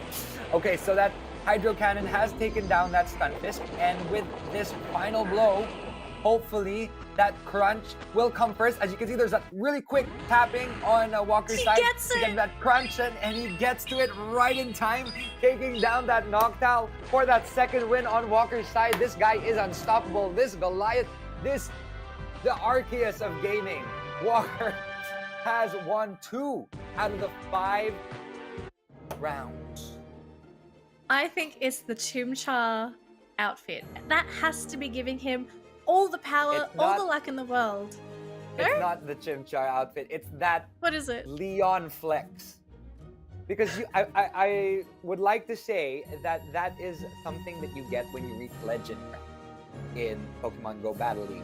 And that Leon Flex is one of the only movements that is available, and it's so cool. And I wish I got the Legend last season, but to be able to get that, you needed to reach the highest rank possible, and that guy did. So it's a combination of that and maybe a little bit of the Chimchar vibe. So kudos to him. Walker's doing such an amazing job. Such amazing switches, especially with that Drapion, and you know that MVP Noctowl on Shinlina's Shinlina's side had no chance versus that Drapion. It was quite a fantastic battle. Don't you think, Danielle? Look, it's not over yet. Okay, remember the grand finals, it's a best of 5 series. There is absolutely an opportunity for Shinlina to come back. He did it last round. He was able to get the 2 wins in and close it out. So there's the chance. There's a chance. We could be looking at a 3-game sweep. I don't know if it's huge, but there is a chance. But there is a chance. There is a chance that it could actually happen. That Shinlina comes from behind, but you know what? As we said a while ago, the sprinter and the marathon runner, he could just be taking down these notes in his figurative file cabinets of his precocious mind, finding out exactly what he could go up against Walker for the coming 3 rounds, because he already knew what Walker had. He already showcased his entire team, so now he knows what exactly to put out next to potentially give Walker a run for his money. Oh my gosh. I think I need a massage. I gotta head to... Is it Veilstone City? I think it's Veilstone City with the massage lady. I gotta go after... She's gonna give you a good massage and calm you down after all of these Pokemon puns. Too many puns. But Game 3 is gonna be happening in just a moment, folks. It's down to Shinlina and whether or not he's gonna be able to make the comeback, though. Because really, to be down 2 matches in a best of 5 in a grand final, it's tough. Especially when you go into a grand final, it's essentially the finale, and I'm very sure some of our viewers, they would understand the feeling that, you know, when you're battling against someone and it's a high stakes game, you start to get the jitters, the adrenaline kicks in. It takes a very strong person to be able to remain cool, calm, collected, and to be able to think clearly with all that adrenaline going through their veins. So I'm wondering if it's going to be down to Shinlina being able to collect himself and to be able to make the right choices, but Walker doesn't make it any easier. He's made some fantastic plays. He's got a very balanced lineup, which is hard to deal with too. Yes, he has a very, very strong lineup. He knows exactly how to utilize each of these Pokemon. He knows when to save for the right charged attack and when to use it at the right time. He has played some very artistic games, and I'm very, very excited. I'm a fan. I'm excited to see what he has in store for Shinlina in this next round, the third round, and potentially the last round. Let's see what Walker has in store. All right, best of luck to Shinlina. Cheering from Malaysia. I'm gonna cheer for Shinlina. I think the comeback potential is here, but oh man, Walker's giving him a really tough time today. Yes, he is. And Walker has been giving a lot of his opponents a very tough time. There were a lot of very, very strong contenders a while ago that Walker was able to take off one at a time. Took off Indonesia, took off Singapore, and is now in the grand finals with the perfect start. Azumarill versus that Ninetales. We've got this Sableye versus the Swampert. Now both of them swapped in. Very, very suave swaps. Although that Hydro Cannon will chip at Sableye very, very quickly if he does not get to those foul plays in time. But he actually still has 2 shields, so Walker still has enough to be able to take down this Swampert. If this Swampert does not shield, it can actually take down the Swampert with another foul play. So this is they both are able to charge their charge moves quite fast. So this is an interesting set of opponents. So it's basically like who will get to their charge move first. Will Sableye block this? I think he does, because he wants to have the choice of who to choose next. So for example, when that Swampert goes down, Shinlina will be choosing the next Pokemon. And if Sableye is there and it goes down, he will be able to choose what is super effective against the Pokemon that Shinlina chooses. So in this particular situation, it is a Noctowl. It takes down that Sableye, but they both have no more shields left on the table. Skarmory versus that Noctowl. Noctowl has no chance unless Shadow Ball comes out, which again is a neutral damage versus that Skarmory. So, but unfortunately, Skarmory is very, very tanky, so it is able to take a couple of Shadow Balls before it will be able to go down. So, let's see here. I think it is using a Brave Bird. With that Brave Bird, it's quite strong, but lowers your defenses severely. So, with that excellent hit, it is able to do enough damage to that Noctowl, and they swap at exactly the same time, going back to that exact first 2 Pokemon that we saw in the very beginning. Azumarill versus that Ninetales. Ninetales with Dazzling Gleam could do a decent amount of damage to Azumarill, but Azumarill has so much more bulk than Ninetales does. So it did do a bit of damage, but as you can see here, we'll see how much more Play Rough is able to do versus this Alolan Ninetales. Let's see here. Oh, wait a second. It is a bulky Alolan Ninetales. Good on you. Let's see if he was able to get to another Play Rough just in time to take down that Alolan Ninetales, which is quite bulky. Quite bulky. It's, in terms of IVs, it is probably a very, very high IV Ninetales. But I am sorry to say, but this is going to be a 3-0 for Walker, and we have a winner! We have a grand finals winner of the Pokemon GO Tournament, Pokemon Battle Festival Asia 2021 champion, Walker from Taiwan. He literally walked out of this tournament as our champion today. He must be so happy being able to not only walk out as champion, but he also showed off how dominant he was in that grand final series, able to get a 3-0 win over Shinlina. You know what? I want to have the water they're drinking in Taiwan, because not only did they win the KOLs, but they also won for the Pokemon GO Tournament for the Battle Festival Asia 2021. What a feat that was. 3-0. Fantastic work. Meaning he only lost once this entire time. Just it was once. so clean. It was such a clean run for Walker. And it was only Rick, right? Rick was the only one that really was able to bring it to at least a tie in their best of 3 earlier on today. But wow, Walker is, if anything, if you're into competitive Pokemon Go, you're gonna have to start watching Walker and see what magic he's playing at these tournaments, because clearly this guy is just next level. He also was very, very lucky with his first Pokemon pick, because as I said, it always comes down to what Pokemon you choose first. And with that Azumarill versus that Ninetales, it is you know what? It's always the first to the Fairy type.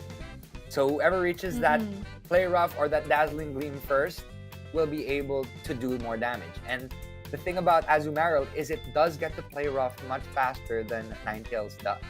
So Walker took home that crown, chose the correct Pokemon to take on his opponents, and did it with so much pizzazz. I haven't used that word in a while, but it was a fairy type competition, so I had to use a fairy type name. Fair enough. Unfortunately, no dragons. We only saw the Altaria, but unfortunately that Pokemon didn't make it too far. But once again, congratulations to Walker for being our champion for this year's Pokemon Go Tournament. Now, some people are probably wondering, what does Walker get for being a champion? He gets a brand new Nintendo Switch from the Pokemon Company, plus a copy of Brilliant Diamond and a copy of Shining Pearl. So congratulations to him. He must be so happy to be able to get both of these brand new games, which I've personally been enjoying. And Marky, I know you've been enjoying it as well. I've had so much fun. It's so nostalgic going back into the region. The Diamond and Pearl region. It brings me back to my childhood. And playing it with different graphics, a different set of Pokemon. You know, I started off with Torterra. I mean, I have a Torterra now. I started off with Turtwig, and I rarely ever start off with the grass type. So it's a fantastic game, and I'm excited for Walker to be able to use what he has in his skill set as a Pokemon Go player, and maybe move it into the main series. Maybe try his luck at the regionals from the main series games, which are also a lot of fun, right? Oh, they're a lot of fun, and they're also very, very exciting games. So, Marky, I hope you've had a wonderful time with me today. Now, from what I've heard, we might actually be able to get an interview with Walker and actually ask him what he was thinking during those matches, because to have someone as good as him be able to clear out that grand finals, I want to know what's his secret. And I also want to know, why Walker when he's such a quick runner? Right? I'm very sure that was not the intention of his name, but okay. Maybe, you know, it's the same concept of the Squirtle versus the Score Bunny. And sometimes, in most situations, the Squirtle will win the race. Right? Even if the Score Bunny is quick. Type matchups might say otherwise, but well, Squirtle does beat Fire, does always beat Score Bunny, but not in speed. Not in speed, exactly. No, but, not in speed. In the end of the day, that Squirtle will beat that Score Bunny, and in this aspect, the Walker beat the Sprinter. So. I don't know. I was thinking Shinlina, he was definitely he was definitely a marathon runner too, though. I feel like Shinlina, he wasn't the guy that was just going to get out of the gate and just win. I felt like he was also a very patient player. He was very conscious of the decisions he made. He was quite smart. But I think Walker, at the end of the day, his lineup in general, it was very well balanced. He had all his bases covered. He never had any glaring weaknesses, right? Like his team comps always had something. But there were always times when he was at a disadvantage in terms of his team. But he was able to maneuver it in a way. Yeah, he was able to maneuver it in a way, as a pro player that he is, to really, really take down his opponents real quick. He was able to jump in and find their weaknesses, find their Achilles heels, and show what he had, his valor, his mysticism, and his instinct, his strength as a player. You need all three of those to win in Pokemon Go. You need insight from all three of the team leaders.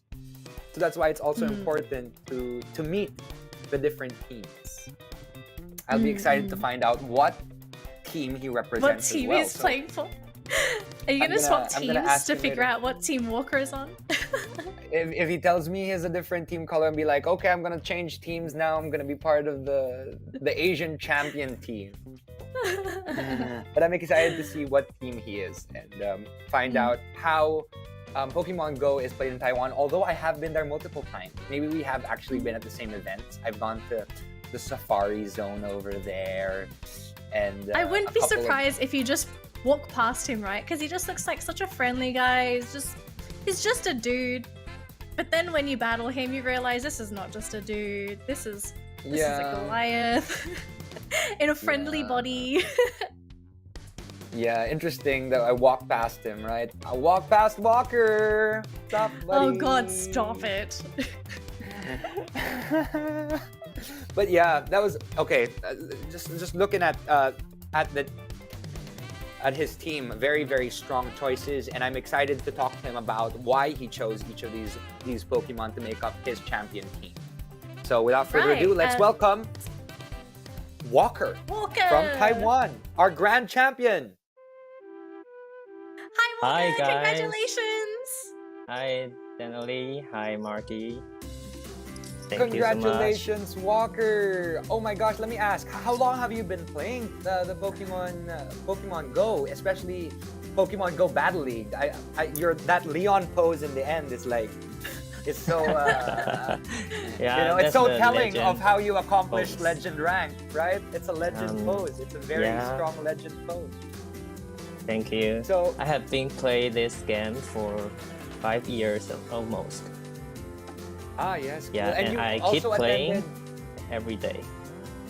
Yeah, me too. Every you also day? attended the Safari Zone in Taiwan. Yes. I was there sure. too, so we could have actually seen each other when we were there. So really? much fun. Yeah, I miss those Safari Zones. Next year, we also have a Johto activity in Taiwan. So yeah, I'm thinking of maybe going there.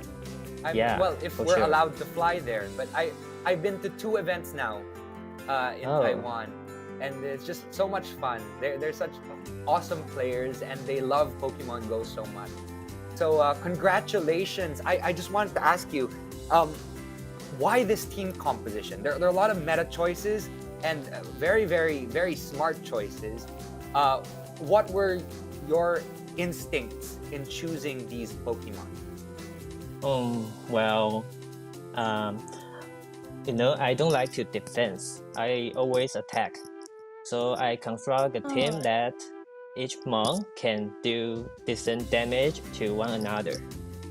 However, I seldom hard counter opponents, and also seldom be a hard counter. So I think this team was really skill depending. Yes, it's a very, very strong combination of mons, I can see. And with that said, because you're an attacker, let me ask, what team are you? What do you play for? Are you Valor, Instinct, Mystic? I have discussed with my friends, and I construct myself as well. So I think both are important. No, but I mean, are you yellow? Are you red? Or are you blue? Oh! I'm blue. I'm blue team. Blue. I always misunderstanding. You know what? That's fine. These Mystics are so strong. They're so smart when they choose their mons, and I'm just so fascinated with the Mystic gameplay. I'm actually because Mystic team are more people. No. Oh, yeah, in Taiwan there are a lot of Mystic players as well, right? May I ask, Walker, how many have you won? How many tournaments have you won in Taiwan and in the Asian region? Well, I didn't play a lot before. I sometimes play the unofficial self-arena, but I didn't play too much. So actually, this is the first tournament that I win. that I won. Congratulations, Walker. interesting. Yeah. So this is your first tournament. Fantastic. I want to ask this next question actually. Sorry, Marky, I know Go you're for very it. Go for excited. it. So Yeah, I'm a Walker, fan. for this Fan. tournament, so this team that you made, did you make it just for this tournament, or is this your team that you normally use when you even play online ranked matches? No, this is the first time. This month is the first time I use this team. Interesting. Oh wow. Yeah. And okay, let me ask you one last question. Okay. As a champion Pokemon Go battler, why did you choose Walker? Marky, why? No, I'm just asking. Why did you choose Walker as your name? Then What is the thought process Oh. behind it? Is it something that relates to your life, or is it a Pokemon name that you choose? it's a good question. Actually, it's an easy answer because Okay. one of my favorite NBA player is Kemba Walker. So I named after him. Yes, a sportsman We- in his right? Yeah. I and thought maybe you also, picked Walker because. Oh, sorry, continue.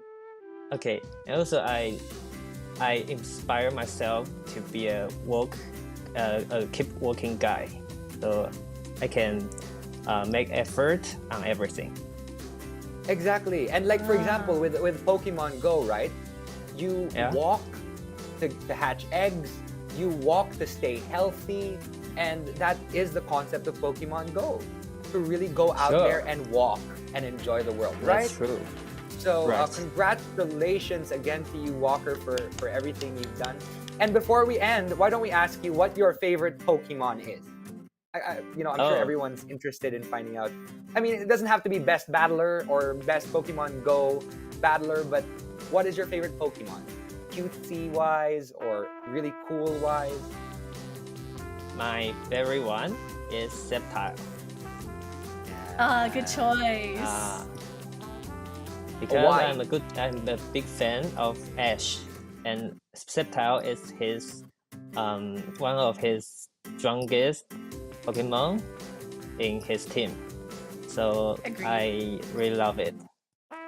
I agree with in that. terms of Sceptile, do you prefer the regular Sceptile or the Mega variant?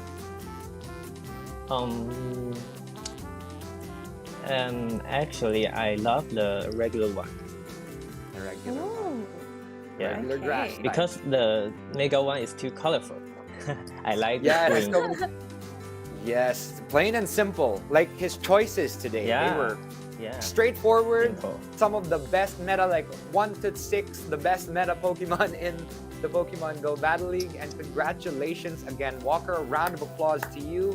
You are our grand champion for the Pokemon Go Tournament. Goodbye, Walker. Hope to see you very soon, maybe in Safari Zone in Taiwan or in the next, Battle Festival Asia 2022. Okay, thank you so much. See you. Right. Thank you, Walker. Congratulations. Walker. And have fun playing Brilliant Congratulations. Diamond and Shining Pearl. Bye. Bye. So personally, I thought he picked Walker because it's basically the heart and soul of Pokemon Go, right? Like you gotta walk everywhere to hatch eggs, to catch. I mean, you said it right, to catch Pokemon. So I thought that was the idea behind the name, but I didn't realize it was just behind his favorite player of all time. And sometimes that's what it is. Sometimes it's your favorite hobby, your favorite, something in your life that really applies to who you want to be. And you can be whoever you want to be in Pokemon, and that is completely fine. You can be a female avatar, a male avatar, you can be whatever you want to be, and that's what makes Pokemon fantastic. So to all of our wonderful viewers that tuned in today, thank you so much for tuning in. We had a fantastic day with our champion, as well as all of the contestants that participated today, all of our trainers that battled hard with their Pokemon. Unfortunately, we could only have one champion, and that is now officially Walker. So congratulations to him once again. Marky, do you have any final words before we close out the stream today? You know what, we're ending for now, but we are only halfway through the Pokemon Battle Festival Asia 2021. This is very exciting, which has many upcoming activities and shows for you to enjoy until the end of February. Lots of cool stuff, including the launch of one of my favorite games so far in terms of the trailers, Legends of Arceus. I am so excited It for that. looks so good. I'm so excited. So good. But before that, before going into more of that, let's go into the brackets to really pin down our winner, who is Walker from Taiwan. So just to remind people that tuned into the broadcast a little bit late, congratulations to Walker, who was able to get that 3-0 victory over Malaysia's Shin Lina. But it was a long path for both of these trainers to get to that grand final. So starting off for the day, we had Walker beating out Singapore's Ric Flair Best 2-1. Then our second quarterfinal was Black Hugh Sun going up against Snowflakes 27, who actually ended up going in favor of Snowflakes 2-1. Shin Lina able to beat Ai Kyoshi from the Philippines 2-0, and Arbiter, who was the opponent of Shin Lina, able to 2-0 Indonesia's B Bobby. Then for our semi-finals, we had Walker 2-0 Snowflakes in convincing fashion, going straight to the grand finals. Shin Lina actually pulling off a fantastic comeback over Arbiter in that second semi-final match, going 2-1. And then again, at grand final, 3-0 going in favor of Walker, 3-0. If you did miss these earlier matches, we do recommend you guys actually wait for the end of the broadcast and watch the replay so that you guys get to enjoy all the action that we did, because today, every match was amazing. Yes, this was such a fun tournament to watch, and it's such a great feat to see each of these amazing regions compete for who is the best region in the Battle Festival Asia 2021. So congratulations again to Walker, but congratulations to all the other 6 regions for doing such fantastic work and really inspiring to be the very best like no one ever was, right? Absolutely. So I guess that's going to be it for us, Marky. But again, just a reminder to you folks, Marky said this before, but I'm here to remind you that we're only halfway through the Battle Festival Asia. There's going to be more content, more tournaments. That's going to include not only the best players from the region, but also your favorite influencers. So do make sure to follow us, as well as visit our website for more information and also updates on when that's going to happen. And also tune into the highlight show with Marky, myself, as well as Tash Bunny. We're going to keep you all updated with all what's happening with the tournaments, as well as influencer matchups. And we also have some fun games on the show as well, right? Yes. We're very excited to talk a lot about not just Brilliant Diamond, Shining Pearl, Pokemon Go, the TCG, and Unite. We're just here to unite the Pokemon world. You know, everyone has their own concept of what game they love to play, but in the end of the day, we're all Pokemon lovers, and we support each other in the love that we have for this amazing game.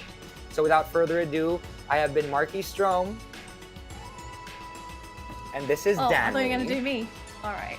Oh, I can do you too, if you want. It's fine. It's been great. It's been great broadcasting with you, Marky, but looking forward to the next highlight show. We're going to have plenty of fun next time. But again, that's going to be it for us. Thank you all to you beautiful trainers for tuning in, and we'll see all of you next time. But until then, happy catching, and spend the rest of your day with not just our favorite Pokemon, but also your favorite Pokemon. Until next time, bye everybody! Bye guys!